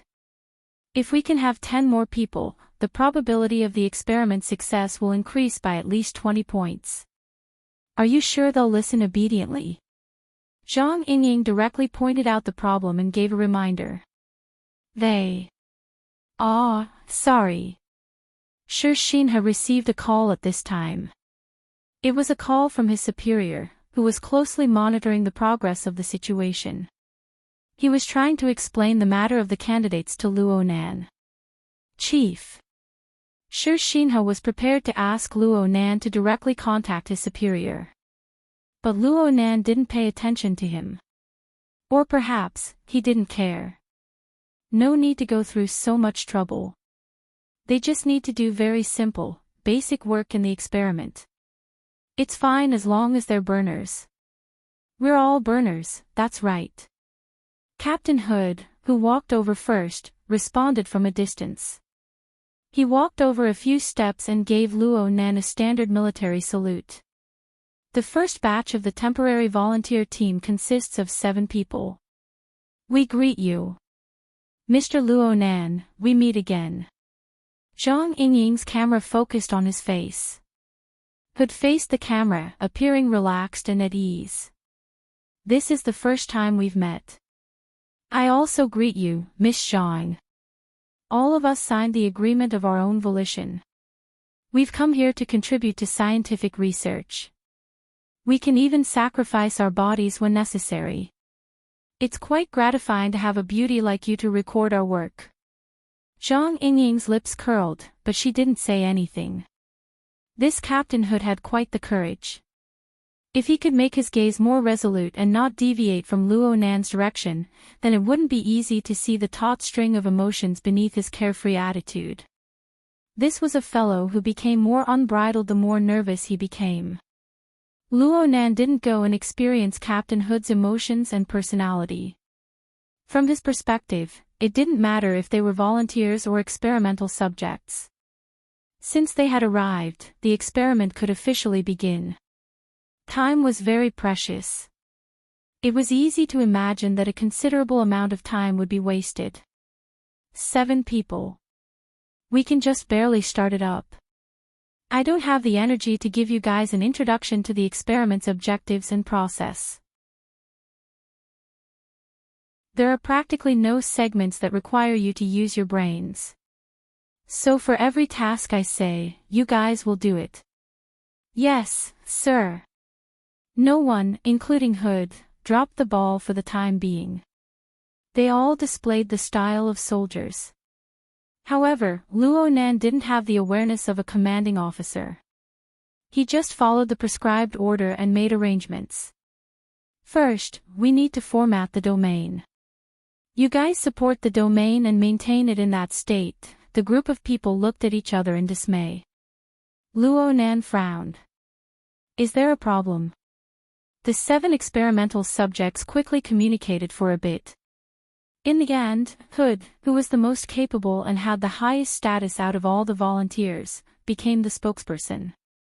Mr. Luo, can you wait a moment? Not all of our people have arrived. Right now, the groups are in disarray. Luo Nan was very surprised. I want the standard. The formatting of the domain. What does that have to do with the groups? You guys form the groups first. The people behind you can come over and fill in at any time. In theory, this is the case. However, there are differences between us. The main issue is the dynamo core. There are also some issues with authority. Hood was very frank. He adopted a serious attitude to solve the problem. Maybe we need to obtain some authorization. That's not necessary. Mr. Luo, please believe in our sincerity. Luo Nan shook his head. I'm saying that there's no need to go through so much trouble. Let's use you as the benchmark. Can you open the formatting domain? Hood didn't move. He just smiled bitterly. Mr. Luo, I said that due to the differences in the versions we want to build, that's a problem for me to solve. Sure Shinha, who had been filming from behind, walked over at this time. Chief, the differences in the versions do exist. Especially with the rapid changes in the versions of the Dynamo core these days. It's hard to avoid conflicts between the two settings. Luo Nan turned his face and stared at him. The greatest value of the standard array lies in the standard. If you guys can't connect it seamlessly, then it's the same as completely obliterating its value. The standard array. Sure Shinha was a bit stupefied. Luckily, Luo Nan's words weren't too hard to understand. He was dazed for a moment before he quickly followed along. We really do need a unified standard authorization process.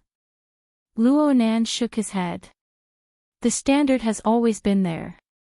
It's just that some people are superfluous. It's inconvenient for others. So let's use you as the benchmark for the time being. Sure Shinha was truly stupefied. He only responded after 2 seconds had passed. Chief, I'm afraid it won't be easy for me to support the framework of the formatting space by myself. He was a researcher after all.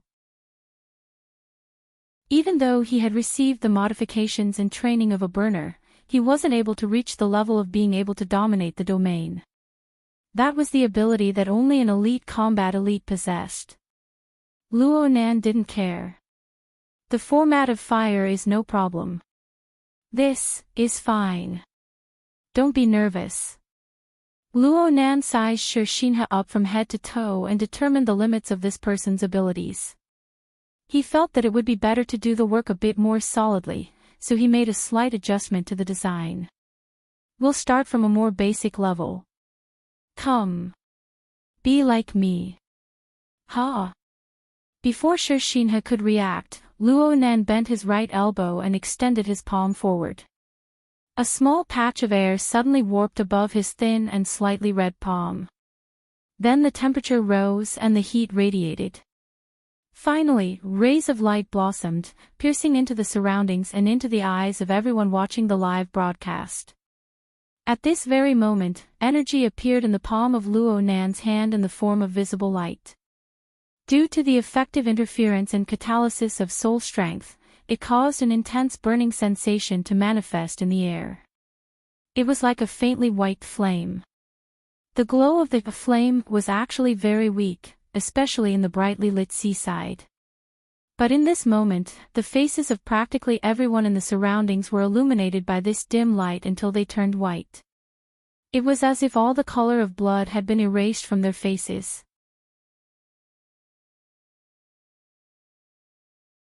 Chapter 962. It was 9:00 in the morning in T-City. Yan Yongbwa hurried from the Bitter Reef Laboratory to the central CBD of T-City, harboring a terrible impression and mood towards the shoddy researchers and so-called experts. It just so happened to be rush hour.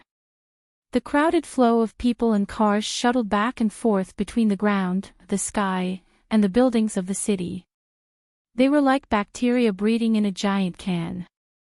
Under the monotonous mode of survival, there was a hidden restless power that could erupt and multiply at any time. Yan Yongbwa was among them, but he quickly withdrew himself. He turned off the live broadcast, got out of the car, and entered a certain skyscraper. Under the guidance of his secretary, who was already waiting at the door, he took a private elevator and quickly went up to the top floor of the building, where the lighting was the best. Even in the central CBD, this was one of the highest points. The terrain, money, and power isolated the vast majority of the clamor. Yan Yongbwa felt as if he had climbed out of a rotten can. It was as if he only needed to take one step and he would be able to completely escape. Then, he would throw the can into the trash can. Unfortunately, this was just an illusion brought about by his manic emotions. If psychological factors were excluded, this place could be called an excellent scenery. Looking down from a high vantage point, he could see the coastline not far away. He could see the seascape at the edge of the bustling area of the city until he exhausted his eyesight and blended into the grayish blue in the distance. But if he wanted to find the most valuable target on the coastline of T-City, even with the vision of an extraordinary, he might not be able to see through the disturbance of light in the atmosphere and see the actual scene. But Yan Yongbwa's eyeballs turned slowly. There were 2 projection areas in the room, and they displayed clear images. One of them was displaying a young and familiar face in high-definition pixels. The corners of his eyes twitched. He didn't want to see it at all, but he had no other choice. He could only try his best to remain calm. But when he saw the real-time image cut out from the other projection area, he couldn't hold back any longer. Yan Yongbwa pursed his lips and turned his face to the side. He would rather look at the kid Luo Nan than greet the person over there. Then again, the person on the other side was chattering endlessly. It seemed as if they didn't notice him. But the owner of the room pulled his gaze away from the projection area and laughed at him. Just in time. You father and son have met. Want a cup? Director Mao raised the iced coffee in his hand and gestured from afar. The world's strongest businessman was wearing a short-sleeved t-shirt, baggy hemp trousers, and thin slippers. Leaning against the edge of the huge desk, he looked like he was living in the summer, but also like he had not extricated himself from the holiday life on the equatorial island. He did not fit in with the layout of the room. Thank you. Water is fine. Hot water or ice water? Ice. Naturally, a secretary was in charge of fulfilling such a small request. Bland mountain spring water was quickly sent over. This wasn't the first time Director Mao and Yan Yongbwa met. Yan Yongbwa's role in the Apocalypse Laboratory had changed recently, so Director Mao didn't regard Yan Yongbwa as an outsider. You're researching the little toy that Luo Nan brought. Let's see what he's up to. Yan Yongbwa could feel that this person probably had the same feeling as him when he said these boring words. The current spokesperson for the video conference was too noisy. That old man of his had not made any progress in the past few years. He would never be able to grasp the main point. Yan Hong, who was participating in the video conference, was particularly excited at this moment because he was the first to grasp the big secret that was exposed in the live broadcast. That's right.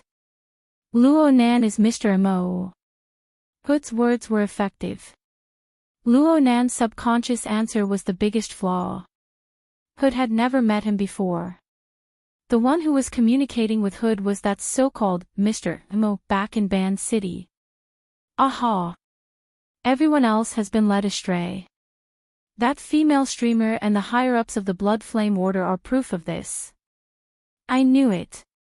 How could an extraordinary suddenly jump out from this world? The live broadcast at Zeolite Beach happened to coincide with the short exchange between Luo Nan and Hood. The few people present at the scene didn't seem to feel that anything was wrong. And the many participants in the remote video conference were quite indifferent towards this. Of course, Yan Hong lacked sensitivity towards these things. Luo Nan began to arrange the specific work. His voice was stable, concise, and clear. The only disturbance was Yan Hong's loud and clear voice. Yan Hong's limbs were dancing in joy.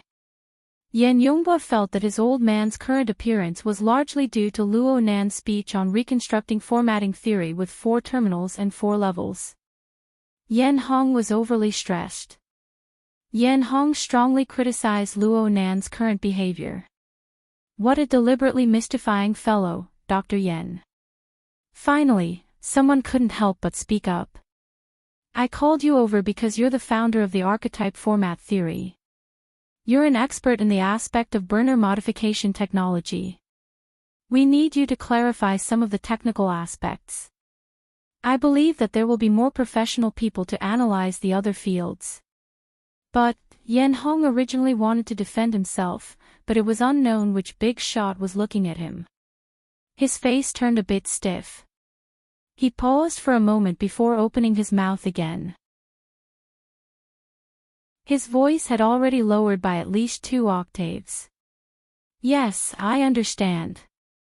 The world suddenly became much quieter. Luo Nan's voice when he arranged the tasks became all the clearer. The meaning was clear. But soon, because of the issue of the version and authorization, it became a bit confusing. Whether it was those present or those watching the live broadcast, it was hard to avoid doubt. Among the participants, someone said, the Dynamo Core product has already been developed to the 7th generation. The difference in authority between the previous and current versions is too complicated. It doesn't seem good. What does Deep Blue plan on doing? Yan Hong was quite familiar with these things. The current setup is quite clear. Even though there are many types and versions due to the different trends of development laboratories, production departments, and commercial secondary development, the permissions are still clearly divided into 3 categories: basic permissions, application permissions, and experimental permissions. The basic category consists of the 1st and 2nd generation. The application category consists of the 3rd, 4th, and 5th generation. The experimental category consists of the 6th and 7th generation. The ratio of the 3 has been strictly calculated to ensure that a balance can be found between application safety and technological advancement. This was a struggle between money and control. Yan Yonghua's lips curled. He didn't even look over there. He just watched the conversation between Luo Nan, Hood, and Shi Xinhe on the beach. To be more precise, it was a one-sided indoctrination. He was quite interested in some of the new terms. Standard, array. The debate in the video conference continued. Someone brought up another point. If the military's AB team was included, then there would be more than just 3 types of permissions. This was a common topic. Yan Hong said, "We've been communicating and coordinating all this time. This involves cooperation and transfer of technology. There are also some issues of cost and profit. After all, the Deep Blue project is a self-operated entity. We need to give returns to the shareholders. This was far from a technical issue, but there was no way around it. This was the domain that Yen Hong was currently most proficient in. So his voice unconsciously grew louder. This continued until a certain participant interrupted him once more. You've been talking for a long time. Are you sure that Luo Nan's experiment can't continue? Of course. Yen Hong's answer was decisive and decisive. Right now on the live broadcast, Luo Nan was asking Shi Xinhe to construct a formatted space. Shi Xinhe revealed a difficult expression. Yen Hong laughed as he watched. He became even more proactive. He used a machine gun-like speed to explain the technical background to the participant, piercing through the broken logic beneath Luo Nan's calm face. The authority barriers formed by the different generations of products are determined by both the dynamo core's architecture and the direction of the human body's transformation. Every iteration from the basic to the advanced level needs to break through these two barriers. And every time it's completed, these barriers will become more solid. Under this major premise, there is a bit of research value in going from top to bottom. On the other hand, you want the lower level of permissions to cross 2 or even 4 barriers to pull in the higher level permissions to complete a highly coordinated unification of the formatted space. Isn't this a joke? There is no meaning in this. Yen Hong's resounding mood and tone formed an effect similar to an aria. He pointed at the live broadcast screen, his aura soaring like a rainbow. Take this researcher for example. You can tell with a single glance that he has only undergone elementary modifications. At most, he possesses Type 2 authority, which is the application type authority. Wanting him to be the axis to unify Hood with experimental type authority is simply insane. This also exposes Luo Nan's ignorance towards burners and the deep blue platform. On the beach, Luo Nan signaled to Shi Xinhe to release the format of fire. Shi Xinhe's expression was truly indescribable. And in the eyes of the people watching the live broadcast, there was a bit of a comical look. And so, the participants began to freely discuss under the background sound of Yen Hong's chattering. If this experiment can't continue, then what are we watching the live broadcast for? Deep Blue and Tianqi need to give authorization. They need Hood to cooperate. They also need to notify the military to follow up. It looks like it's quite chaotic. But if there's no chaos, there won't be money. Yan Yongbo listened to the somewhat chaotic discussion. His gaze stayed on the live broadcast from beginning to end, and the corner of his mouth unconsciously perked up. Cheers to the endless stream of profits. Director Mouse suddenly raised the cup of coffee in his hand and burst into laughter. He smashed the somewhat out-of-shape atmosphere of the conference to pieces. The vast majority of the other participants gave him face, echoing him with a few laughs. In the end, Mao Zhong even raised his cup towards Yan Yongbo, and Yan Yongbo could only respond. He symbolically dabbed his lips with water to conceal his ridiculing expression. Right now, Luo Nan was like giving a demonstration to a child.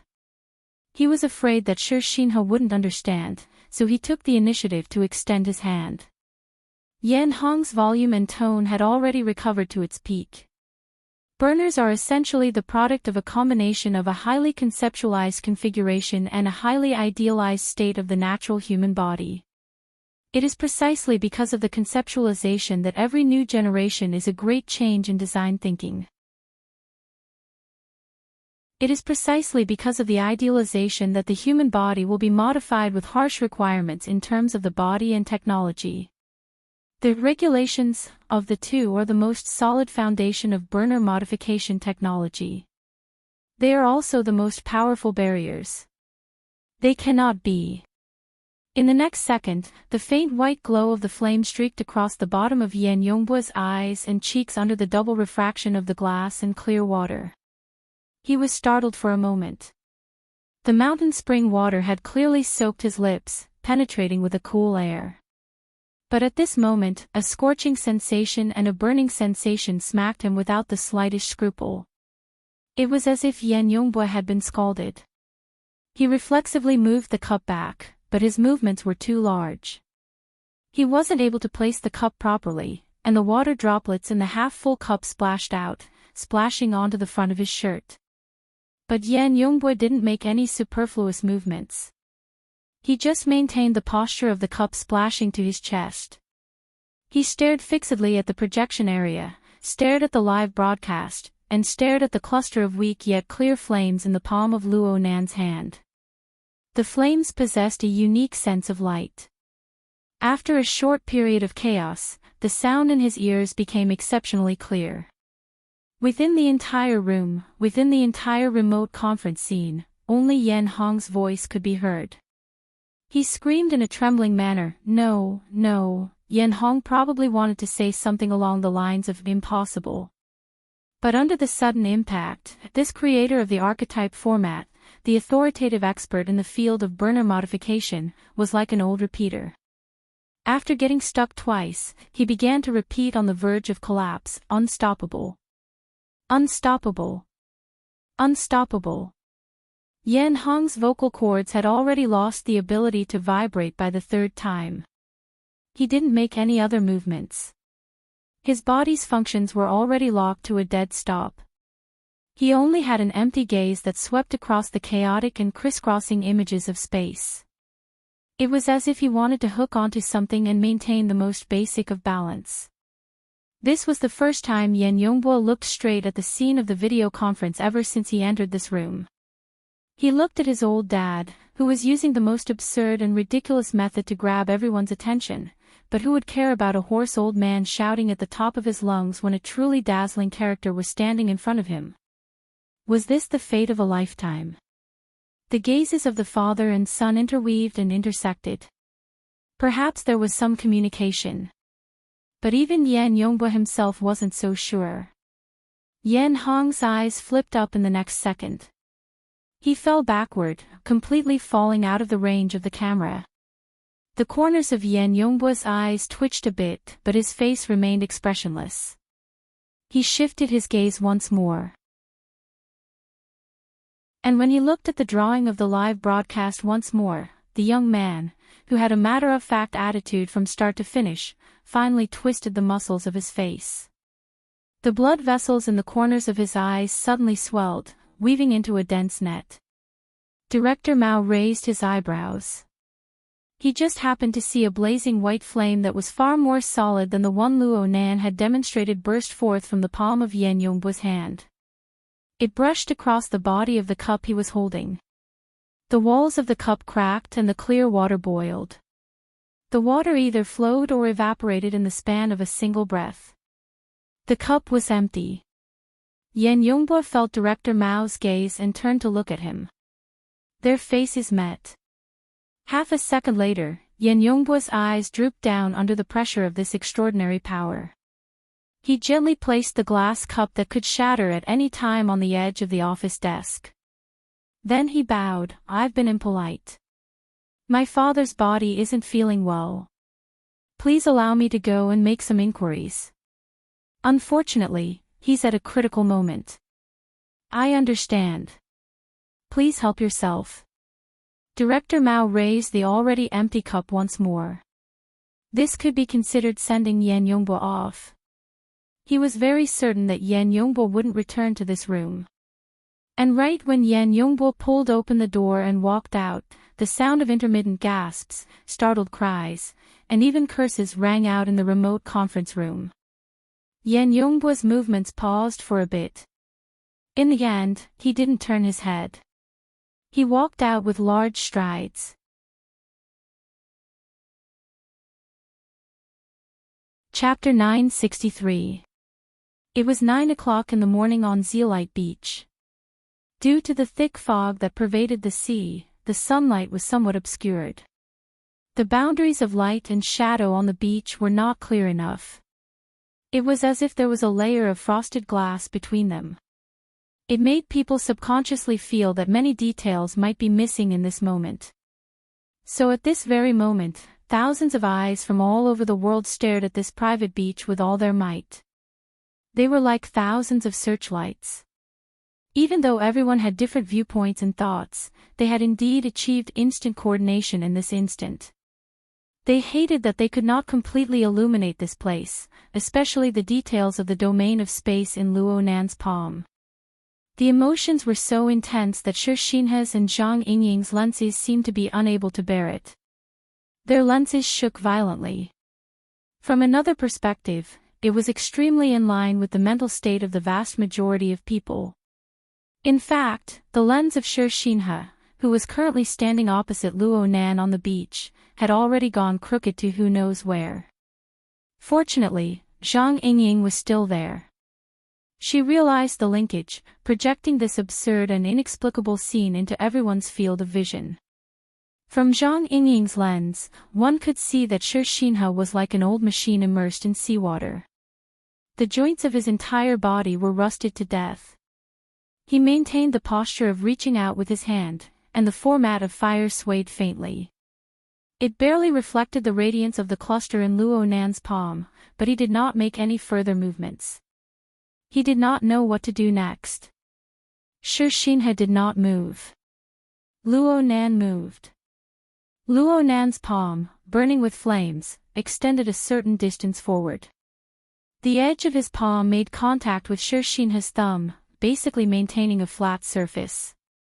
The two blazing clusters of format of fire swayed a few times under the blowing of the sea breeze. The flames and light made contact, and they suddenly swelled. In this instant, the eyelids of many people watching the live broadcast twitched. Some narrowed, and some widened. Was it about to explode? No. The two clusters of flames were merely blending together. No distinction or difference could be seen between them. Luo Nan maintained a flat voice. Maintain this state. Next, we'll make some fine adjustments. Fuck me. Papercut spat out a fragrant breath once more.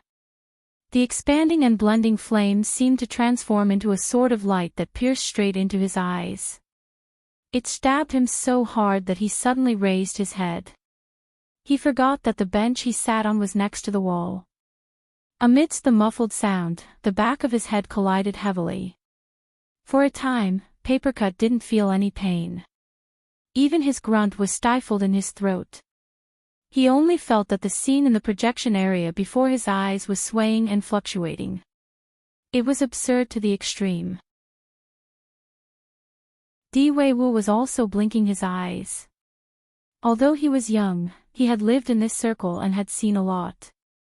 Of course, he was still a child, and he only knew one side of things.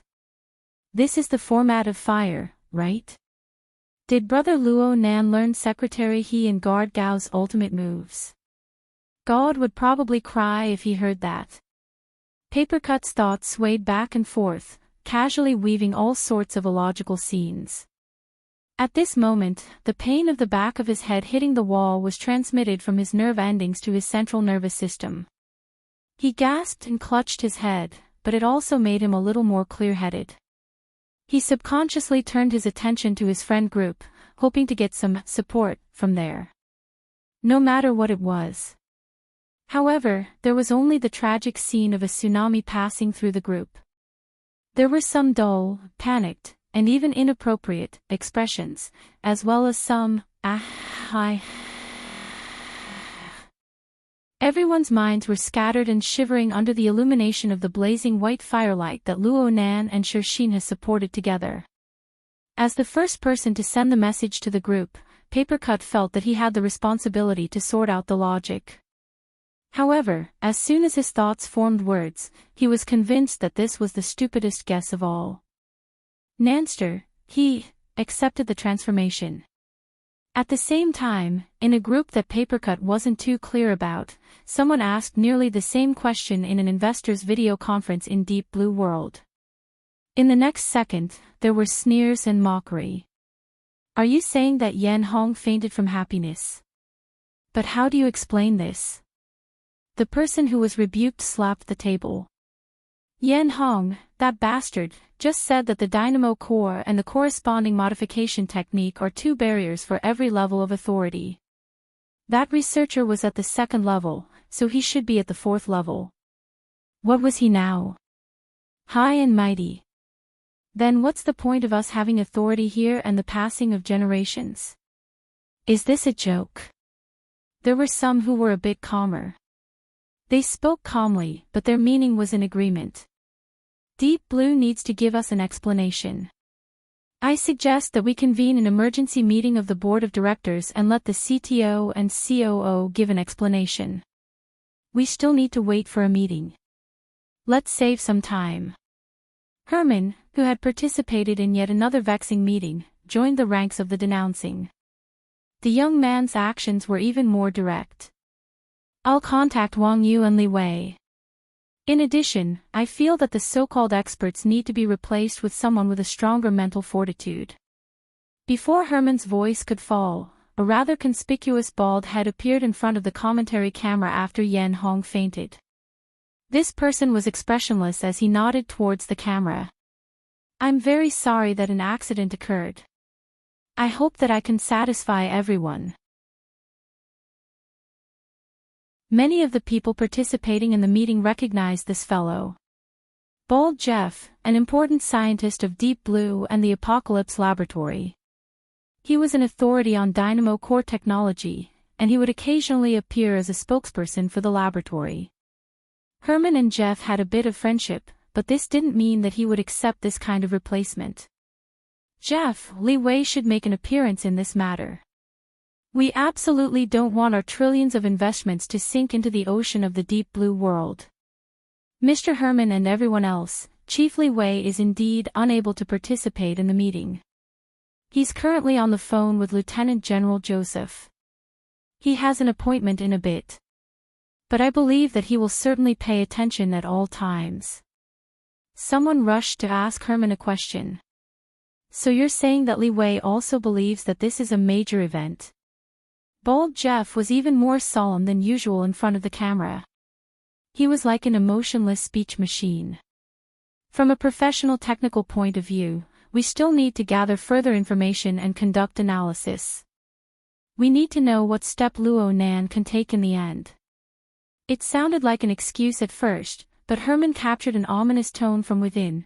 You're saying that Luo Nan has indeed activated the format of fire under the premise that he hasn't received any modifications. From the current situation, fuck your current situation. He's a burner right now. He doesn't need any modification techniques. He's a purely self-sufficient burner. Bald Jeff's eyebrows furrowed. We can't come to a conclusion lightly. And even if we use a broad definition, he is. This is an extremely special case. No matter what he does now or what he does in the future, it doesn't prove that this case possesses repeatability and universality. Herman burst into laughter. You're saying that he can do even more. Mr. Herman. Someone suddenly interrupted.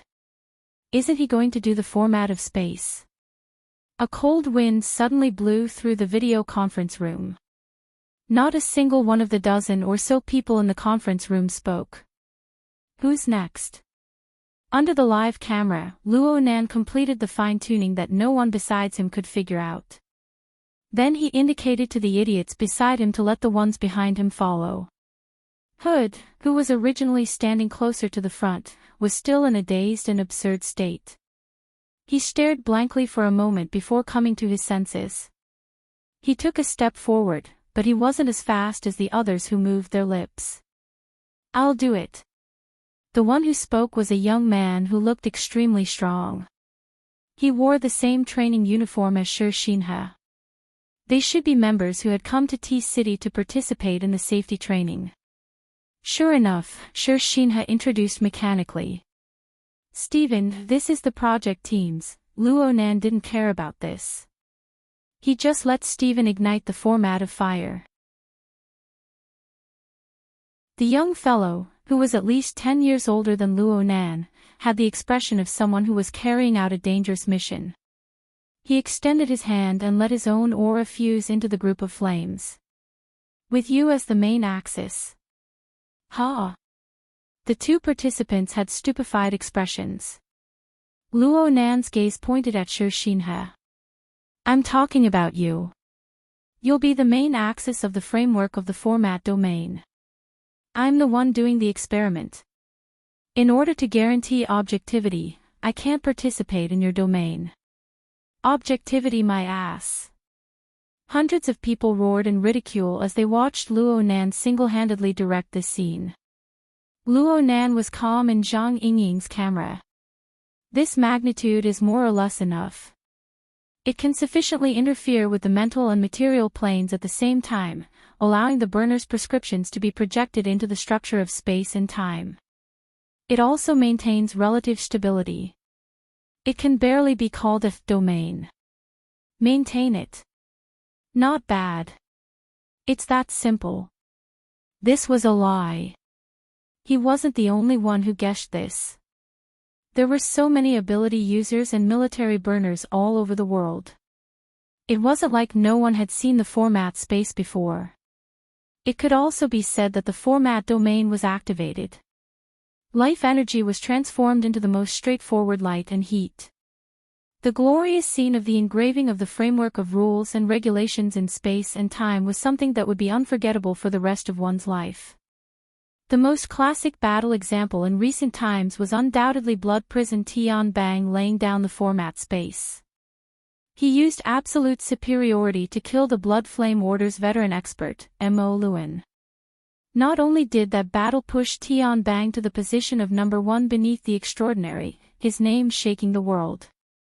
It also provided an excellent example and direction for the secular military and political system to touch upon the highest level of the extraordinary.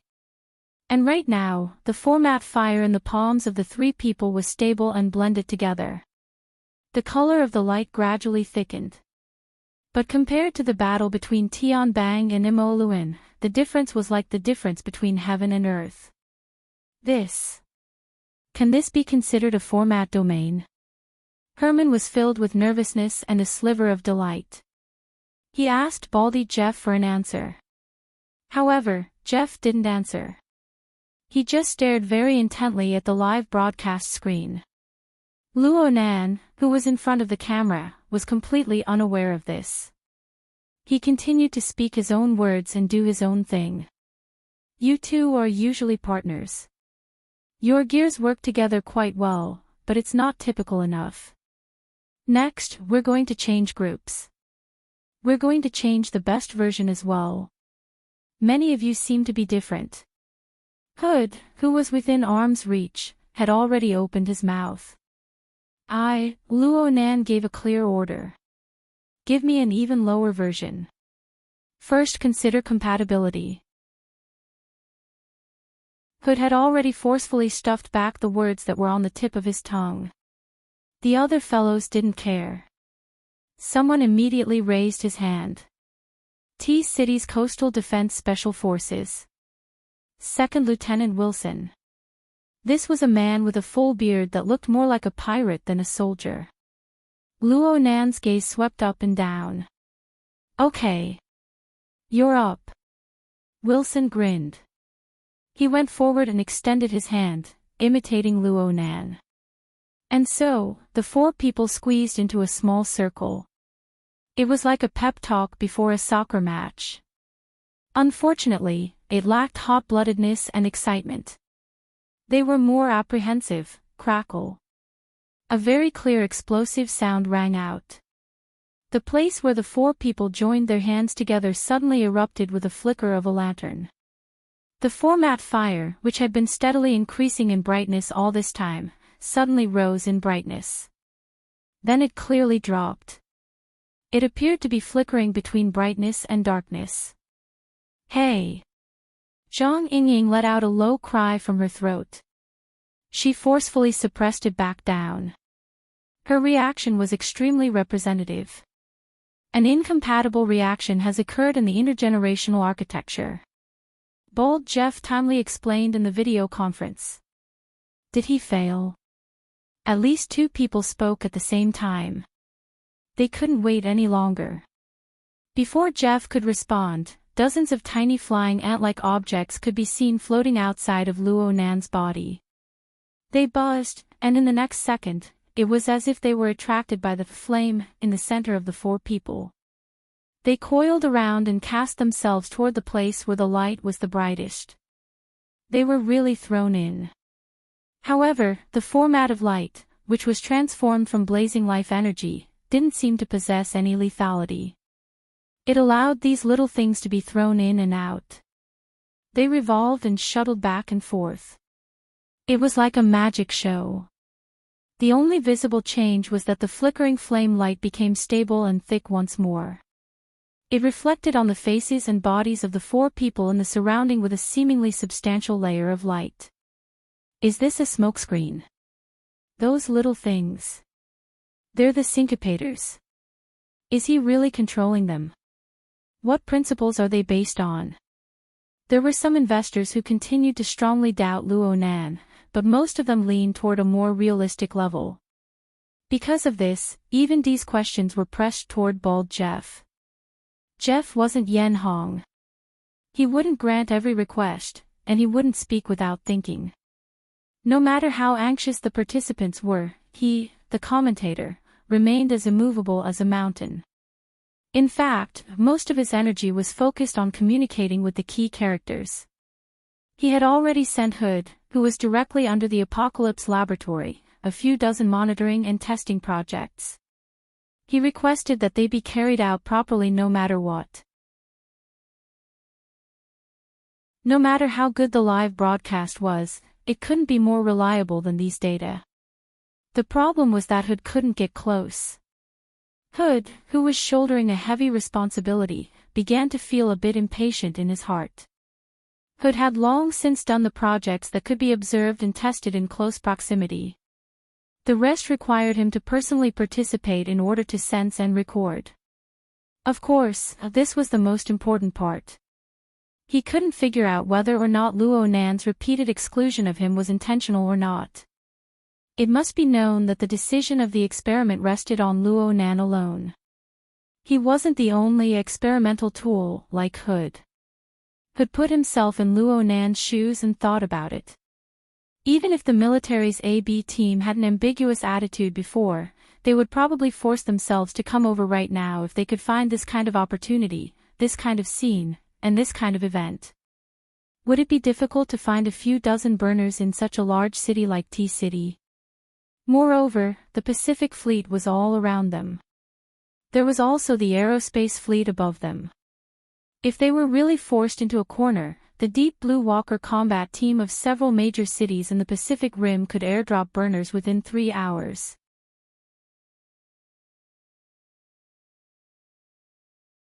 Chapter 964.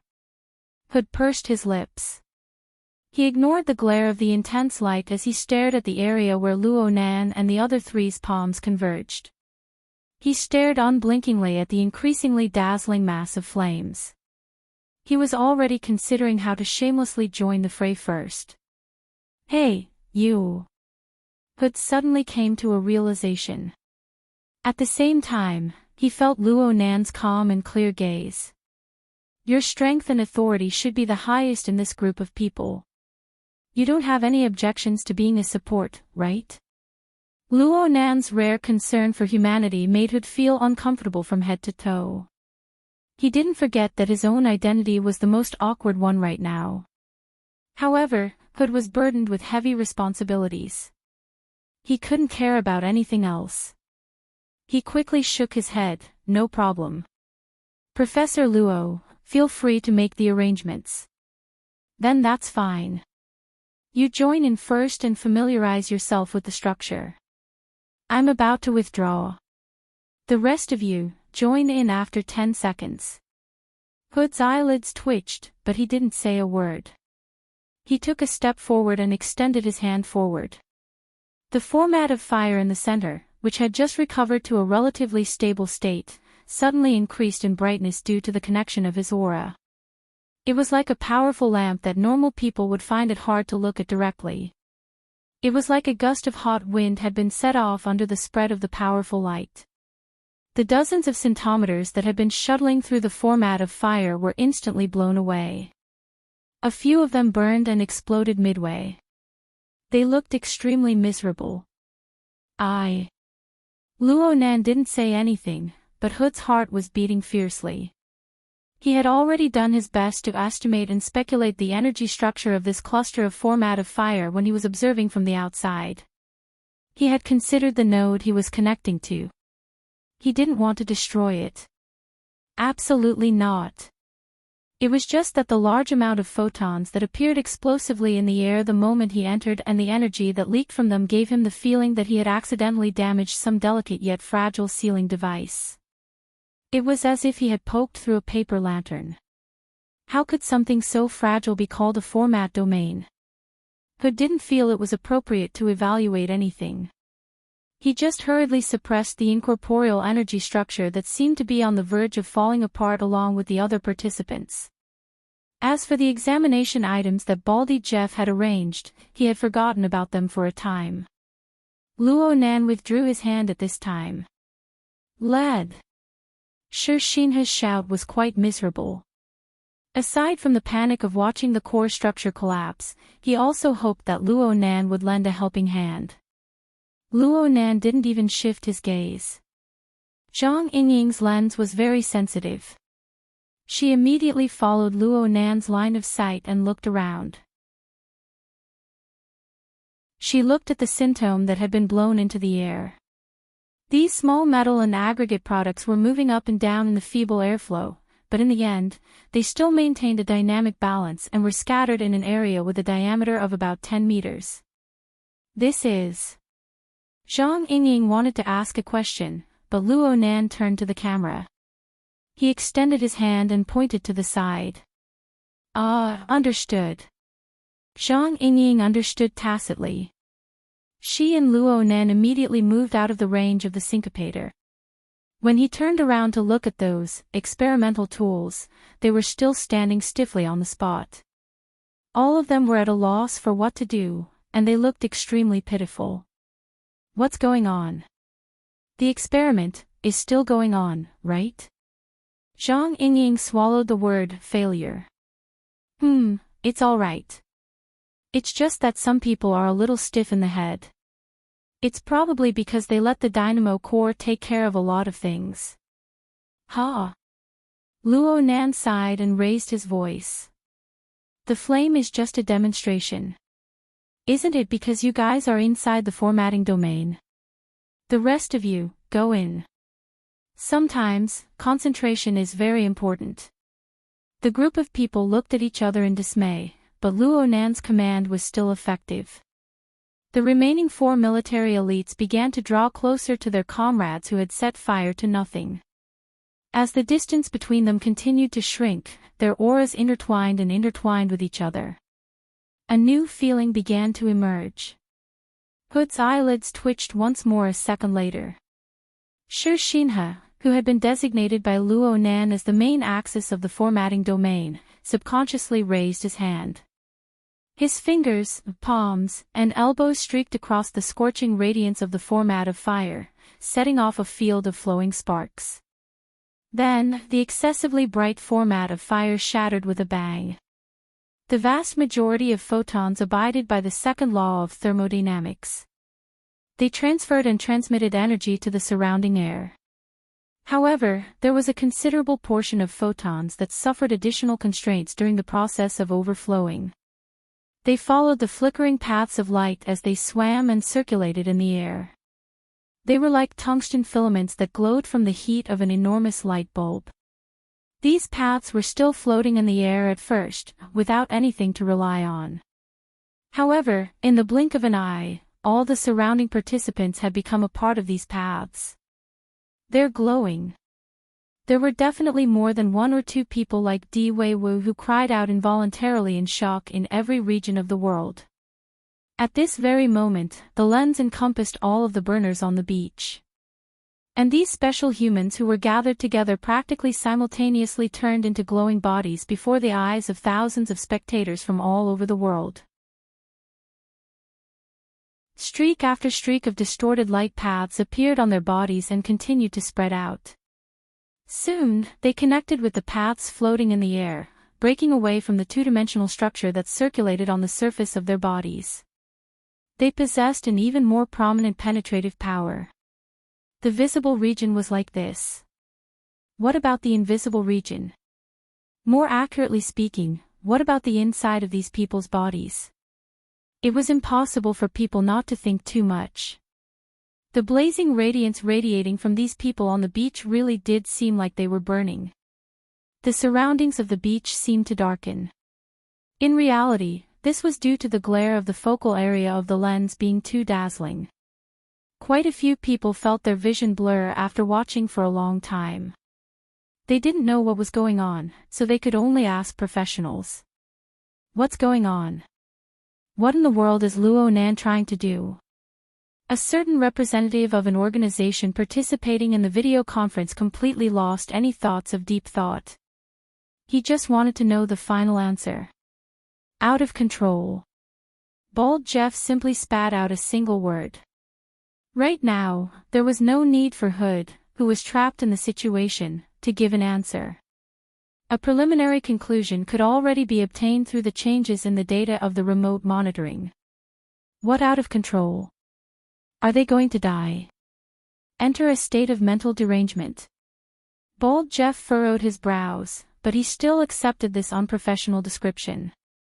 He explained once more, the vital signs of those being monitored can be considered stable. The out of control I'm talking about is mainly referring to the energy and information structure of the human body that is dominated by the dynamo core. Can't you explain it a bit more clearly? Are you guys trying to recite the rebirth mantra at a time like this? Bald Jeff shot a cold glance over. He continued to use his own pace to explain, the current situation is that all of the burners on Zeolite Beach have a portion of their strength that has broken away from the dynamo core's regulations. Simply speaking, they are still healthy and full of vitality as burners.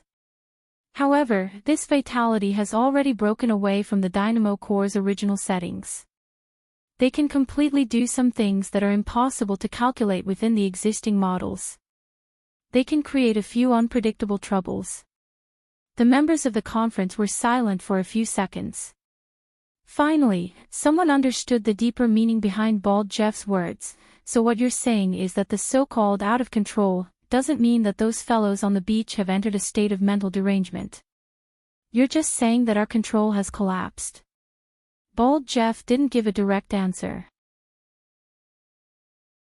He just grinned. The good news is that everything we've seen so far is still within the scope of the relevant configuration logic. Perhaps we can quietly appreciate the brilliance of the structural light that doesn't exist within the dynamo core's design. Perhaps we'll be able to use it in the next upgrade. A muffled sound came from within the virtual venue. It was unknown who had smashed the table, but the sound waves were filled with anxiety and irritation. Control it a bit. On Zeolite Beach, Luo Nan clapped his hands. He indicated to Shi Xinhe and the others, who were rapidly transforming into human tungsten filaments, to exercise some restraint. You guys don't have armor on right now. The overflowing energy has a convergent effect. If you keep doing this, you'll really burn up. The 7 burners in a circle looked at each other in dismay. Their minds were absent-minded. At this stage, there really weren't many who could truly understand their own state. Hood could barely be considered one, but his current state of mind was a bit scattered. His cultivation was the highest within this batch of burners, and his abilities were the strongest. He had the most exquisite grasp of the dynamo core system and the corresponding configuration logic. However, the more he was like this, the less he was able to resist the structural light that exceeded the scope of his understanding. The structural light that conformed to configuration logic was even more profound and profound.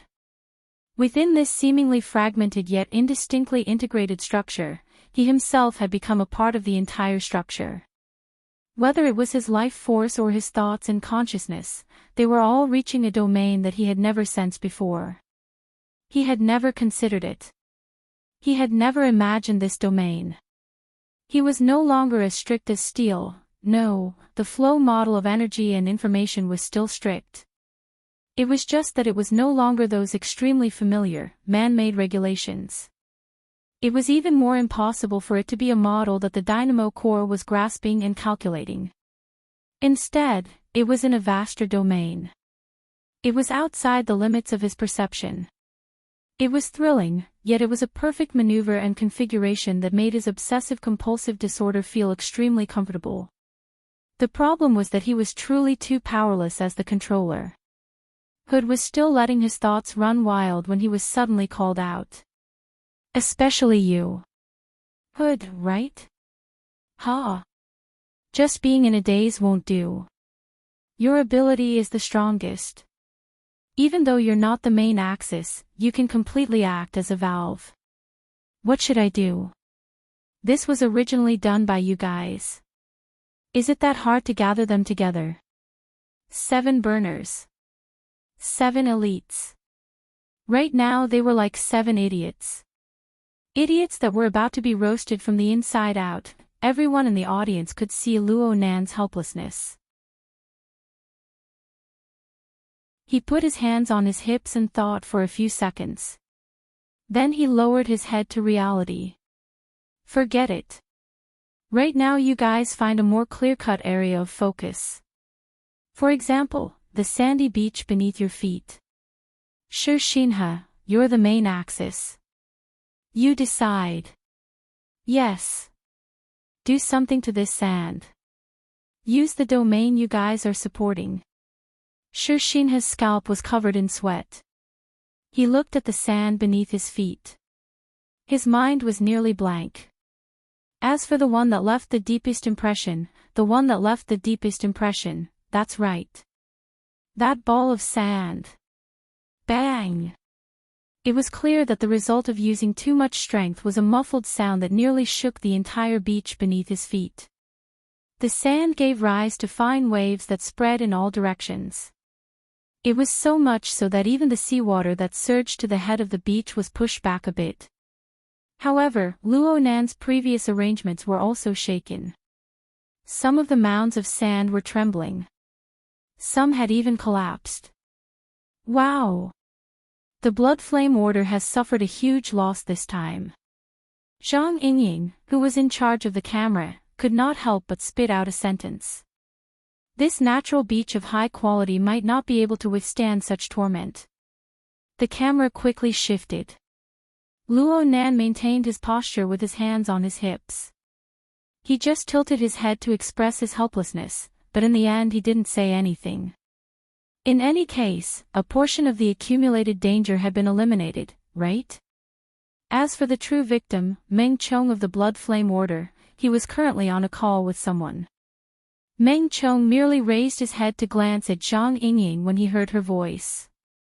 Soon, he sank into a rapid and frequent conversation. Comparatively speaking, he was a bit more sensitive to the camera. Look at the main point. Focus on it. Zhang Yingying's simple camera shift caused the emotions of her friends to surge. Aren't you filming a romance movie? I dare you to say that again. I'll immediately turn off my phone. Sister Yingying, Auntie Zhang, we were wrong. In this unconventional and short exchange of live broadcasts, the camera shifted back to the high-brightness core area jointly constructed by the 7 burners. She looked at these experimental tools that were neither segmented nor assembled. They stood frozen on the spot. Could this even be considered a core? Zhang Yingying obviously had objections regarding whether or not it was a core. The true core was Luo Yuanwei, okay? This monkey's movements were too cool. Also, why did she feel that the most crucial element wasn't the burners or the glowing tungsten strands, but something else?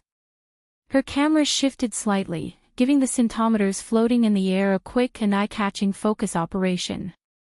An eye-catching arc of light was flung out from the high-brightness area of the 7 burners at this time. It instantly bent and circled around the surrounding air, darkening and disappearing a second later. And in this 1 second that was neither long nor short, the arc of light connected at least 3 scintometers. And every time it connected, there was a clear turning point. Perfect. Zhang Yingying gave herself a thumbs up in her mind. She could practically imagine the extreme clamor behind this camera. Advertisement master photography achievement of the inner world achieved. Asterisk. Omega asterisk, not mentioning how Zhang Yingying madly added more scenes to the syncopator, the danger level of the core area in most people's eyes decreased. And after 2 or 3 meaningless and extreme movements, Xinhe began to grasp some basic skills. On the beach, a fountain started gushing out. It was purely made up of fine sand. As its height grew, the amount of sand involved also continued to increase. However, it formed a relatively balanced cycle with the beach below. Many people who had been watching the live broadcast from the beginning quickly came to a realization: Xinhe was imitating. He was imitating Luo Nan's demonstration class not too long ago. The first step was to pull out a sand column from the beach. The next step was to turn it into a snake that coiled around it, but it was really difficult to control. "It's better to stabilize it first," Hood said in a low voice, subconsciously wanting to help. As soon as he said that, the sand fountain, which was originally controlled by Xinhe alone, suddenly slowed down and gradually took on a clear shape. Hood's words served as a reminder that they, as experimental tools, were still rushing over when Luo Nan demonstrated. However, they had certainly watched the live broadcast. They more or less understood it, but they still had a general impression of it. This was a relatively clear goal. 2 or 3 seconds later, the 7 people began to cooperate. This was a kind of convergence on the level of consciousness. Originally, there were established procedures for this method of telepathic shaping. Everyone had learned it before. But now, a profound and unrestrained change had occurred in the way energy and information flowed. The established procedures were no longer useful. The slightest difference could lead to a deviation of 1,000 miles. Even if they held the same thoughts, referred to the same situation, and pursued the same goal, there would always be some differences on the level of thinking. They had to compromise, amend, and form a general tacit understanding. A consensus was reached in the first segment. There was still the second, third, and fourth segments. Soon, everyone discovered that this was an extremely torturous process. The consensus reached in the first segment was very likely not the beginning of tacit understanding, but the beginning of conflict. Right now, they could feel and utilize far too many configurations. Every single configuration seemed to conform to past operating procedures. All of them could form logical, complete, and clear-cut train of thought. This was a situation that would drive people with dysphoria crazy. We have to reach a consensus. Don't bet on that dog's hit tacit understanding. Hood finally couldn't help but speak once more. You're Xinhe, right? You want to be the captain and the main axis. Don't you need to communicate? Of course I need to. The sweat on Xinhe's forehead had already stuck his hair together, but his voice was even clearer. It crushed the bewildered and uneasy mental state from before. If we just need to make a sculpture, then we can communicate and amend it. That's enough. Then the dynamo core will take care of everything. But what we're doing right now, isn't it an experiment? What experiment? This is Chief Luo's problem. What we need to do is to support a formatting domain. He paused for a moment, then emphasized, a formatting domain that is qualified, has no generation restrictions, and can operate on its own. Xinhe turned his head to look as he spoke. A faintly discernible trail of light lingered in the surrounding air, faintly forming an enormous bowl-shaped hemisphere. Dozens of centimeters floated above this curved surface. They were like the stars in the vault of heaven. They seemed to be unfettered, just coldly staring down. In fact, every participant knew very well that the reason why they were able to indulge their life energy so excessively up until now, breaking through the limits of the dynamo core, and still maintain relative order, so much so that they maintained a basic level of agreement on a logical level, was because of these little things like flying insects. They gave specific interference at specific locations, at specific times. If it weren't for these little things, they would probably have already become moths in the candlelight. So, Sher Shinha was a bit at a loss for words at this time. He roughly knew what he should do, but he still didn't understand what he should do next. At this time, Luonan began to clap from outside, drawing their attention. "Everyone, I know what you want to do." However, what Sher Shinha said is correct. The ideal structure of a four-sided, four-layered super configuration isn't a simple model that can be piled up. How about this? I'll give you guys a ready-made one. Spread out a bit. The 7 experimental tools subconsciously separated. Half a second later, the stiff and twisted sand pillar by their feet began to wildly dance like a snake. Then it bent and piled up, gradually forming edges and corners. Clearly, Luonan was manipulating the grains of sand. But the problem couldn't be explained so simply. This was because in the eyes of Sher Shinha and the others, under Zhang Yingying's sensitive lens, the scintometers floating and flying in the air were clearly dancing and resonating with the grains of sand. There were also those crisscrossing rays of light. In fact, everyone watching this scene could more or less discover the sand pile structure that was gradually taking shape was currently interacting with all the elements related to the burners in their field of vision. Herman suddenly opened his mouth in the video conference. "If we send out an action team to take measures against Luonan, will we end up like those 7 idiots over there?" No one answered him, including Baldy Jeff. Herman actually answered his own question. "That's right. One has clearly fallen in already." Several seconds later, a ball of sand that was nearly identical to the one Luonan had previously displayed took form and floated in the middle of Sher Shinha and the others. They could see the millions of grains of sand that formed the ball of sand. They revolved orderly on the smooth surface of the sphere. However, they didn't revolve in a single direction. Instead, they revolved in a complex circulatory system similar to the circulation of Earth's atmosphere. The group of people felt their scalps go numb just by looking at this. "Are you ready? I'm going to let go." The 7 experimental tools really were about to collapse when they heard similar words. The key was that Luonan did what he said he would. His control power, which was like an extension of his arm, instantly broke away. The originally perfectly round ball of sand immediately transformed into an extremely ugly shape. Moreover, it sank down. The 7 people in the circle practically squatted down at the same time. They extended their hands, wanting to catch it. Luckily, the ball of sand didn't hit the ground. It dangled dangerously. "You guys can be at ease and boldly try. Really. Even if there's a problem, the first thing to collapse will be the scintometers." Luonan encouraged them from outside the circle. But before his voice could fall, a scintometer ignited once more above their heads. It exploded into pieces amidst the intense light and flames. Someone in the circle let out a cry of alarm. It was the pirate-like officer, Wilson. He had made a bad start, causing at least 2 people to let out short, low cries. These elites of the military had undergone strict training and selection. They had gone through trials and tribulations to complete the transformation of burners. They behaved like a group of young girls who had just stepped into society. There was no other way. Luonan could only console them. "It's okay. Aren't there a few dozen more? You guys are safe before they all explode." He looked at the time as he spoke. Their current progress was a bit behind his expectations. Perhaps he should plan things out and open up a second battlefield.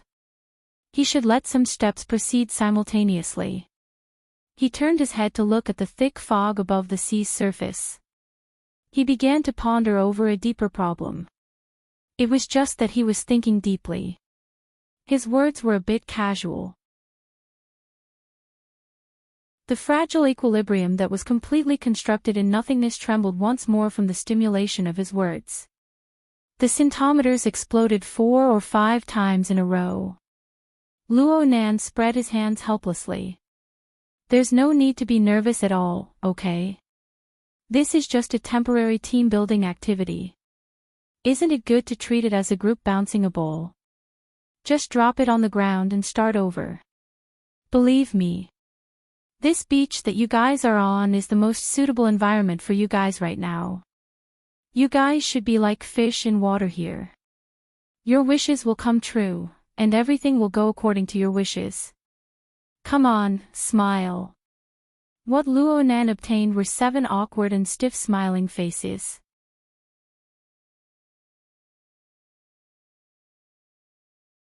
Chapter 965. Okay. Luo Nan confirmed once more. He really lacked leadership and mobilization abilities. He simply didn't add to the mess and let them adjust and solve it themselves. Of course, the necessary experimental goals and training subjects had to be clear. Once you guys maintain this sand ball, go over there. That's your final workstation. Luo Nan pointed in the direction of the lone deep blue walker exoskeleton armor by the seashore. You should all have experience controlling deep blue walkers. So the next step is to get that fellow to move. Sure, Shinha, you're the main control, but everything is in a formatted domain. It should be more outstanding than a single person controlling it. Bang bang bang bang. It was unknown who shuddered, but another string of syncopators exploded.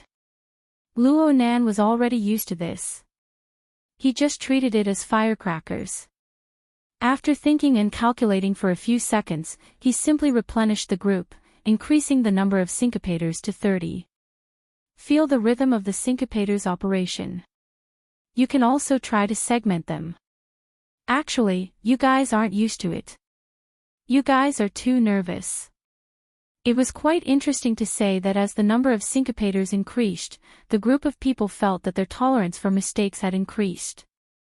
Their mental states clearly improved. It was unknown who started it, but they actually tried to get closer to the deep blue walkers by the seashore. Luo Nan didn't disturb them any further, but he turned to look at the syncopator reserves in his hand. They clearly didn't have many left. The second batch should be out. Send some more over. This time Luo Nan pointed at Meng Chong. Meng Chong was still in the middle of a heated discussion with the higher-ups and researchers of the order.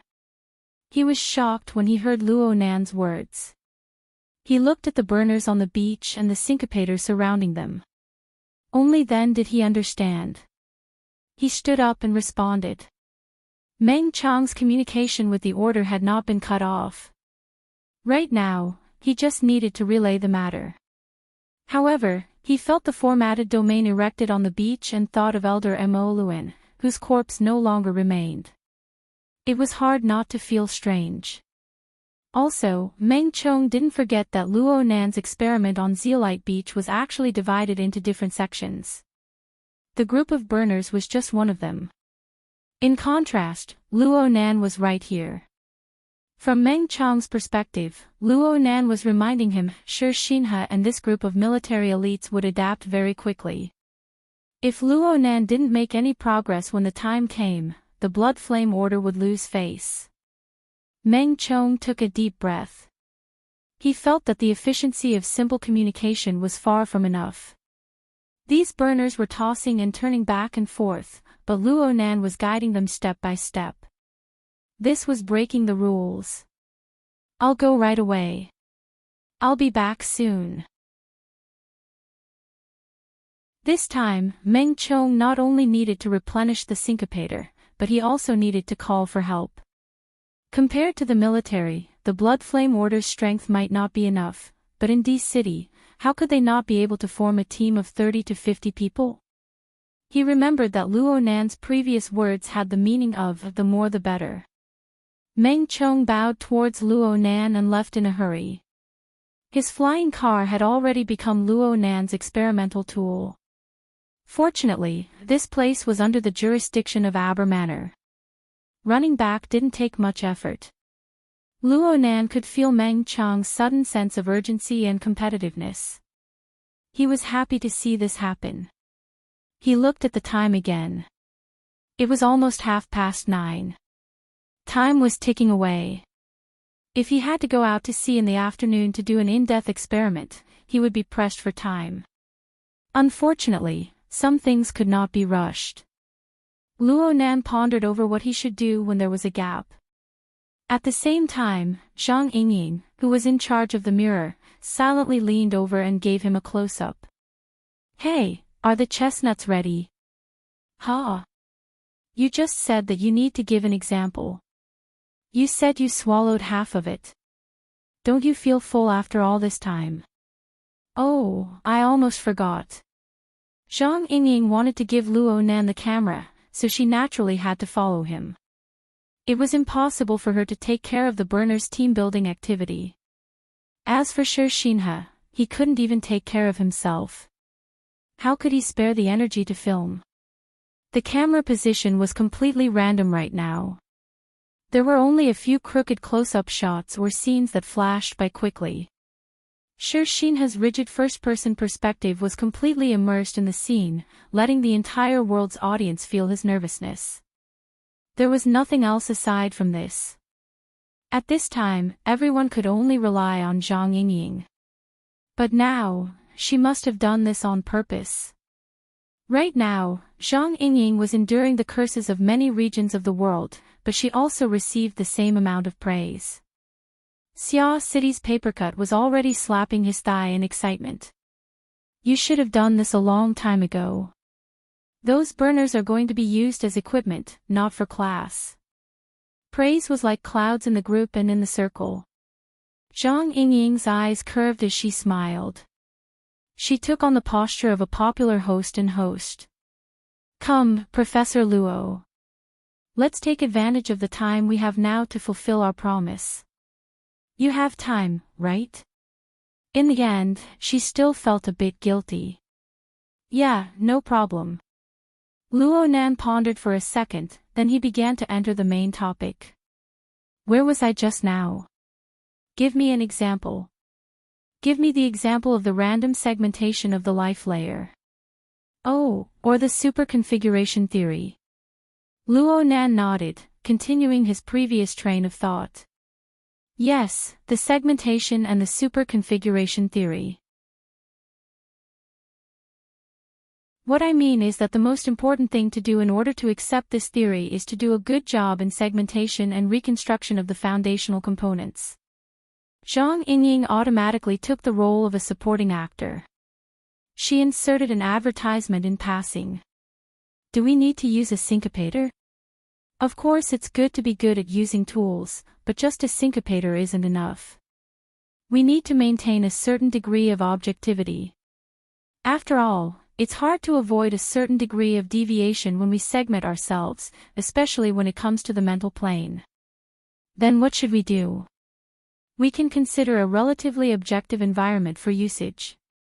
We can consider a research method that leans more towards the application type." Luo Nan was neither impatient nor impatient. He spoke slowly and tirelessly. "We know. I'm guessing that even if cultivation theory and civilization develop to an extremely high level in the future, the vast majority of people at the bottom and middle levels should still have their clairvoyance and sensing precision within the micrometer range when it comes to individual cultivation. It's impossible for them to touch upon the nanometer level and below in their individual cultivation experience, let alone drive and mobilize them. This is logical. But we all know that the gene is the material foundation of the inheritance of life. The diameter of a gene is usually only 2 nanometers.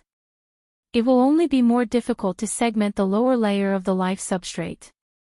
In this way, segment to the lowest layer and carry out reconstruction is a correct line of nonsense. It will become a false proposition on the cultivation plane in reality. Zhang Yingying grunted twice. "That's right, it's like this. But it seems like you're also talking nonsense right now. Do you have any hard heads?"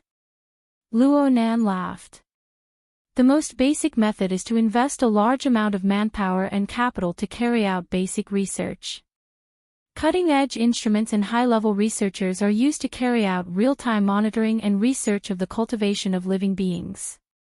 There's no fear of failure. There's no fear of mistakes. There's no fear of starting over. Luo Nan was still smiling at the beginning, but his words gradually became more and more serious. Especially the direction of logical reasoning. It corroborated with his memories of the relay station. The relevant scenes and fragments became more and more vivid. He vaguely saw Liang Lu standing in front of him with a solemn expression. Laws are laid out like a pass. Corpses are piled like mountains. It requires the correct direction of evolution, a perfect research system of genetic science, powerful social mobilization, and extremely bitter sacrifices, including lives and morals. No one is willing to pay such a great sacrifice. But this is necessary if one wants to cross the natural barrier of racial evolution. Luo Nan couldn't help but think of another person. Gym Master Xiao. There were some things that didn't need to be personally explained. Luo Nan's status rose, and the amount of information he received increased, allowing him to capture some traces. The person who stole heavenly fire, his mind gradually became absent-minded, so much so that he forgot whether or not he had truly reversed the words Liang Lu had told him. Where was I? Zhang Yingying rolled her eyes. You're talking about not being afraid of toppling over and starting anew. Luo Nan let out a long breath. In the end, he decided to temporarily swallow Liang Lu's words back into his stomach. He just made an approximate, relatively gentle restoration. Yes, not being afraid of toppling over and starting anew. Find a common cultivation method that conforms to the vast majority of people. Form an educational and research system that goes from general knowledge to specialization to higher levels of education and research. Endlessly expand the base, increase the number of samples, provide reference, and continue to improve. Stop. It was a pity that Zhang Yingying didn't have a microphone or any other handy gadgets at hand. She could directly poke Luo Nan's mouth. Let's talk a bit more practical. According to what you said, you're prepared to make everyone wait for a few hundred to 1,000 years. I'm being very practical. This work has actually already begun. Luo Nan spread his hands. The inner world has always been conducting related exploration and research. It's just that it's relatively scattered. Or perhaps it's better to say that they haven't found a relatively clear road mark. Comparatively speaking, Deep Blue is doing quite well. The direction is very clear, and the reference is very clear. It's just that they're a bit stingy in copying. Why do I feel like there's a hidden meaning behind your words? In short, you've only taken a few chestnuts. What gives you the right to summarize? Luo Nan had no choice but to change his words. What I mean is that from the looks of things, it's impossible for us to accomplish everything in one go. We need to reorganize the lowest levels of cultivation and form a completely error-free hierarchical system. We need to do this step by step. We need to start with the levels that we can basically control. First, we need to cut down as much as possible.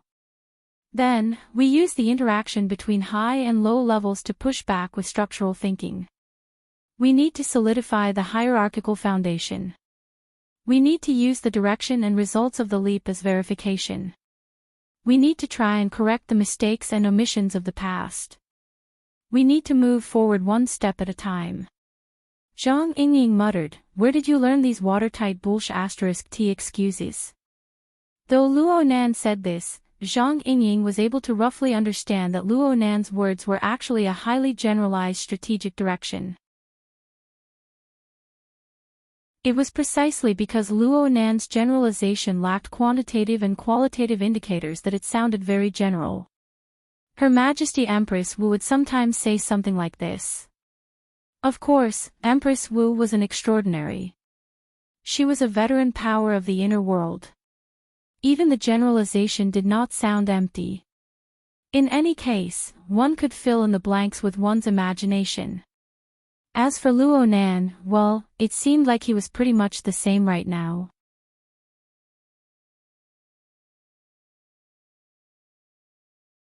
Chapter 966. Zhang Yingying rolled her eyes.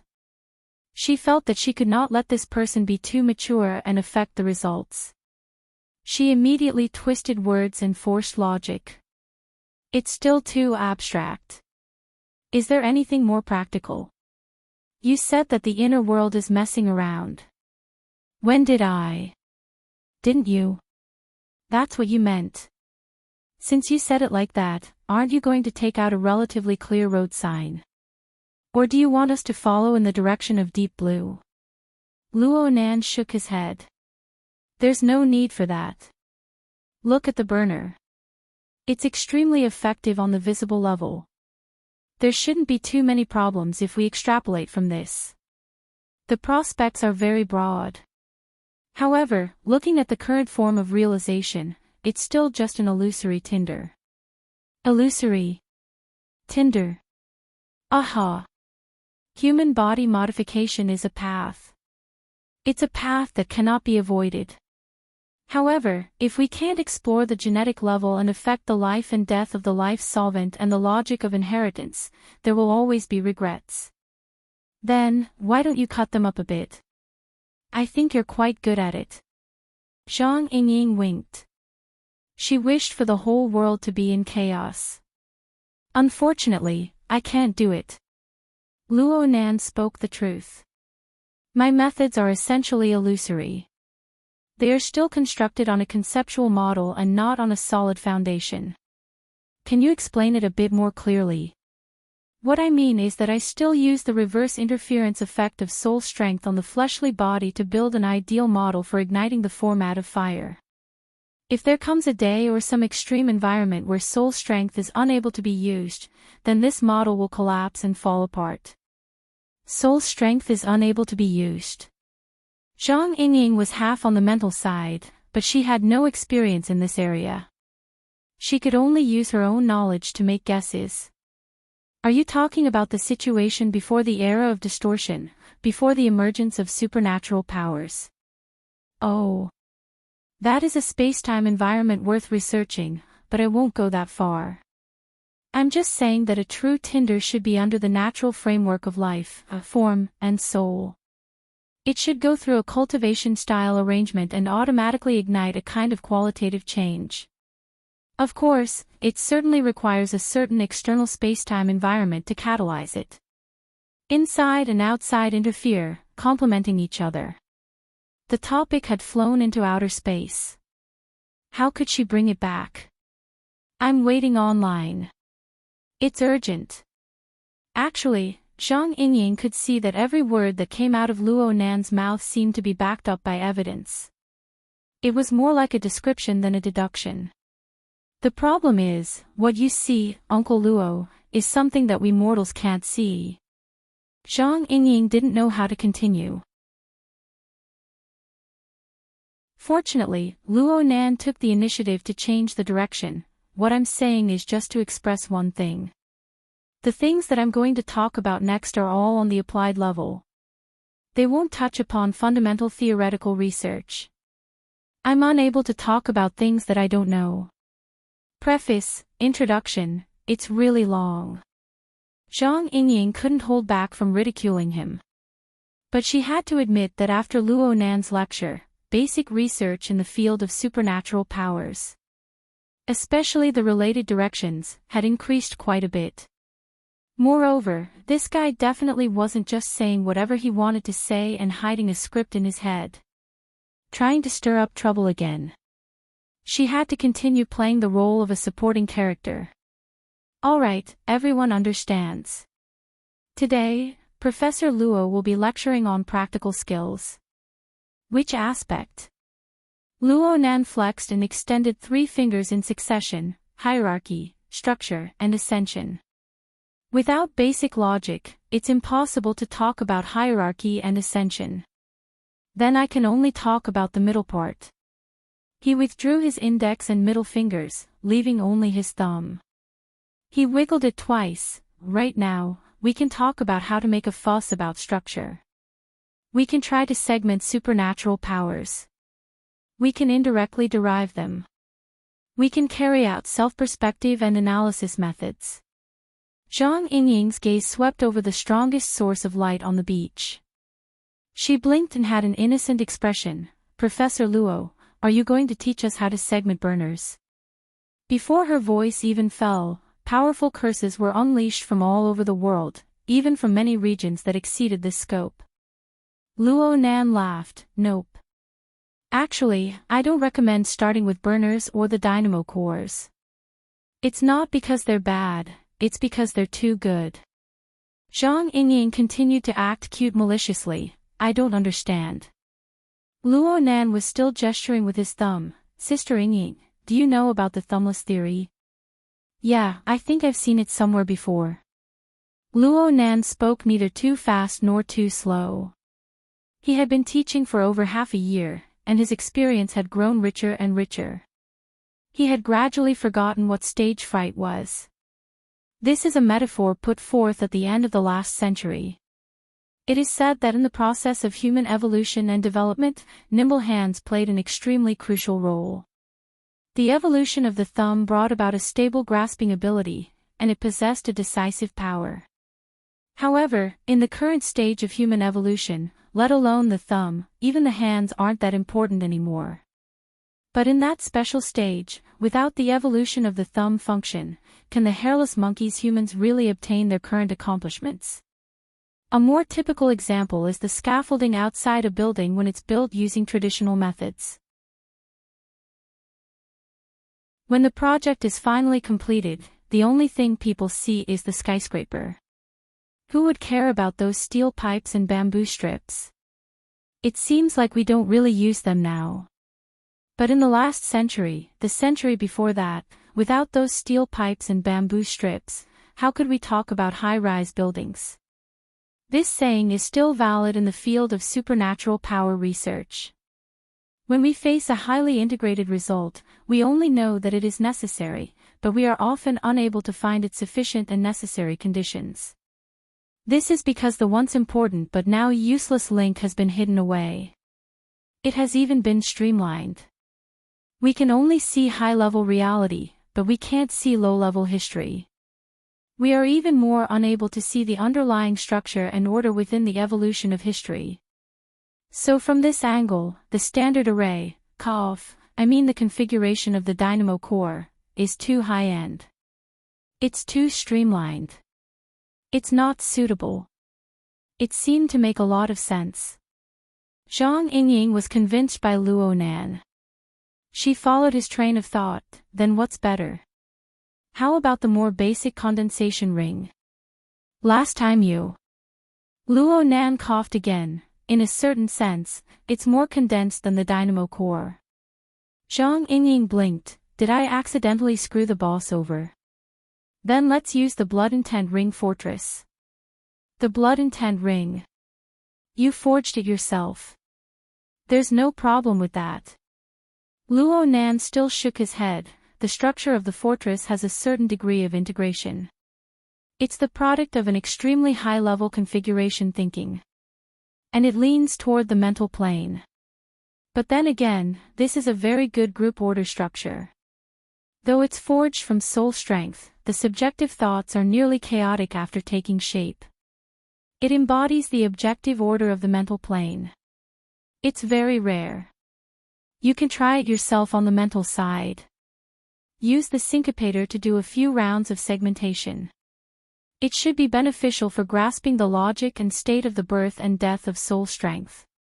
Zhang Yingying patiently waited for him to finish his advertisement. Only then did she retort, you can't do this, you can't do that. You need to find an angle to cut in, right? Luo Nan's gaze spun around the beach and the mist of the sea. In the end, he pointed at the camera. If you want to talk about a more suitable one, then let's continue using Brother Papercut as an example. Papercut's excited mood was no longer there after Professor Luo flipped him over again. His chest let out a thump, and he felt all sorts of mixed emotions. It was very complicated. Di Weiwu patted Papercut's shoulder and sighed. I don't know if this is a good thing or not. Get the hell out of here, you little brat. Yes, Papercut was able to discern the main meaning of this curse. Nervous. Really nervous. Professor Luo Yuan, please be lenient with your words. Papercut wanted to send a private message to beg for mercy, but in the end, he was too embarrassed to do so. Luo Nan, who was thousands of kilometers away, continued to speak in a logical manner. Remember what I said before. Brother Papercut divided soul activation into two schools, the control school and the activation school. Looking at the current mainstream of cultivation, no matter how exquisite the control, it is bound to be limited by sensing ability. Its precision is limited. It is also affected by one's cognitive level. Its potential is also limited. 1 is 1. 2 is 2. Don't even mention the limitations of equipment. Brother Papercut gave me an arm guard in the past. It corresponds to precise control. It is very exquisite, but I have never used it. Luo Nan laughed as he spoke. He faced the camera and made an apologetic gesture. Next to Papercut, Diweiwu giggled foolishly. But when he saw Papercut's twitching face, he stuck out his tongue and hurriedly closed his mouth. Actually, the path of simulating spirituality has great potential as long as I change my train of thought a bit and transform it with superconfiguration theory. It is worth researching. Today, I'll focus on this. Diweiwu endured for a second, but he finally broke through. He reached out and poked Papercut's fat waist. Uncle Papercut, Brother Nan says that you have great potential. Papercut still didn't speak. Only his breathing became much heavier. His eyes were wide open as he stared unwaveringly at the projection screen. However, Luo Nan didn't enter the main topic. He just gave a simple introduction to the foundation of the superconfiguration theory. It was how all things were divided into 3 levels, the material level, the life level, and the fantasy level. Within these 3 levels, the most basic material level is mainly the accumulation, nesting, and action of objective matter. It acts within the nonlinear natural chaos to give birth to life. It is the cornerstone of the level, and it is also the most common reaction environment. The highest-end fantasy level has limitless upper limits. As far as I understand it, it is mainly thought and connection. With human thought as the benchmark, one's thoughts are connected to 10,000 miles. One's thoughts are beyond the heavens. This allows 2 completely unrelated things to interact with each other in accordance with the dual order of nature and the thinking of life. It represents the framework, the regulations, and the extension of order. As for the middle life level, it acts as the hub. It leads up and connects down. The most important thing is the structure. It needs to embody the unity of contradictions. It is used to support the nonlinear natural chaos and the thinking of life with a high level of order. It also needs to embody the general direction of life. Birth, growth, death, and destruction. Zhang Yingying promptly interrupted him. Speak human language. Speak human language. Luo Nan was very innocent. There are people who like to hear it. We need to think for the majority of people. And didn't you want to talk about application? Why are you talking about theory? I need to talk about the general sequence of events. The next demonstration is to demonstrate the structural deduction and changes of the middle life level based on the general trend of the 3 major levels. I feel that this is the direction of application of soul activation with great potential. Luo Nan rolled up his sleeves in all seriousness. Zhang Yingying didn't think much of it at first, but her eyelids twitched when she came back to her senses. You're just a mass of water vapor. Aren't you afraid of being seen through and humiliated by playing this sort of operation? Oh, it seems like there's nothing to be afraid of. Luo Nan's movements were rather calm and natural. Right now he really was like a magician about to perform. He extended his hand and stroked the sand beneath his feet. Next, we'll use the logic from before on the sand table of the material level to demonstrate a few structural combinations. I'm doing my best to follow the nature of the life level. The theory I'm referring to can be simply called fantasy configuration. The basic operation and interference methods come from the techniques Brother Papercut taught me. Of course, I'll have to use the logic of fantasy configuration to edit it a bit. You don't mind, right? I don't mind, Zhang Yingying answered extremely straightforwardly. It was Luo Nan's turn to roll his eyes. I'm asking Brother Papercut. I'm waiting for a private message. Luo Nan's voice had yet to fall when Papercut's confirmation arrived at the same time as Zhang Yingying's low sweep of her leg. So fast. It seems like it's still early in the morning over at Xia City. Hee, it's because of you that their nest exploded. But then again, aren't we the lucky ones? Zhang Yingying very maliciously changed the scene, giving a short shot of the 7 burners on the beach not too far away. Between them was the sand ball. It was so flat and bumpy that no regular shape could be seen. The sand ball represented a nervous process of adaptation. It formed a stark contrast with the casual and natural conversation over here. Luo Nan chuckled. He didn't say much. Then, he truly began his demonstration and explanation. Right now, I'm going to use the blessing of soul strength to give this material sand table an initial condition. It doesn't matter if the individuals on it are alive or not. They must have a foundation of mutual induction and interaction. This is also the starting stance and basic principle of soul activation. Sufficient, multi-angle, and multi-level interference. Luo Nan's gaze moved downward as he spoke, and Zhang Yingying's camera followed closely. A portion of the beach by his feet suddenly darkened in color. It appeared to be a bit moist. At first glance, it looked like a bottle of water had been poured over it. A second later, the moist sand began to boil. At first glance, the sand under the camera looked like a pot of corn soup that wasn't too well colored.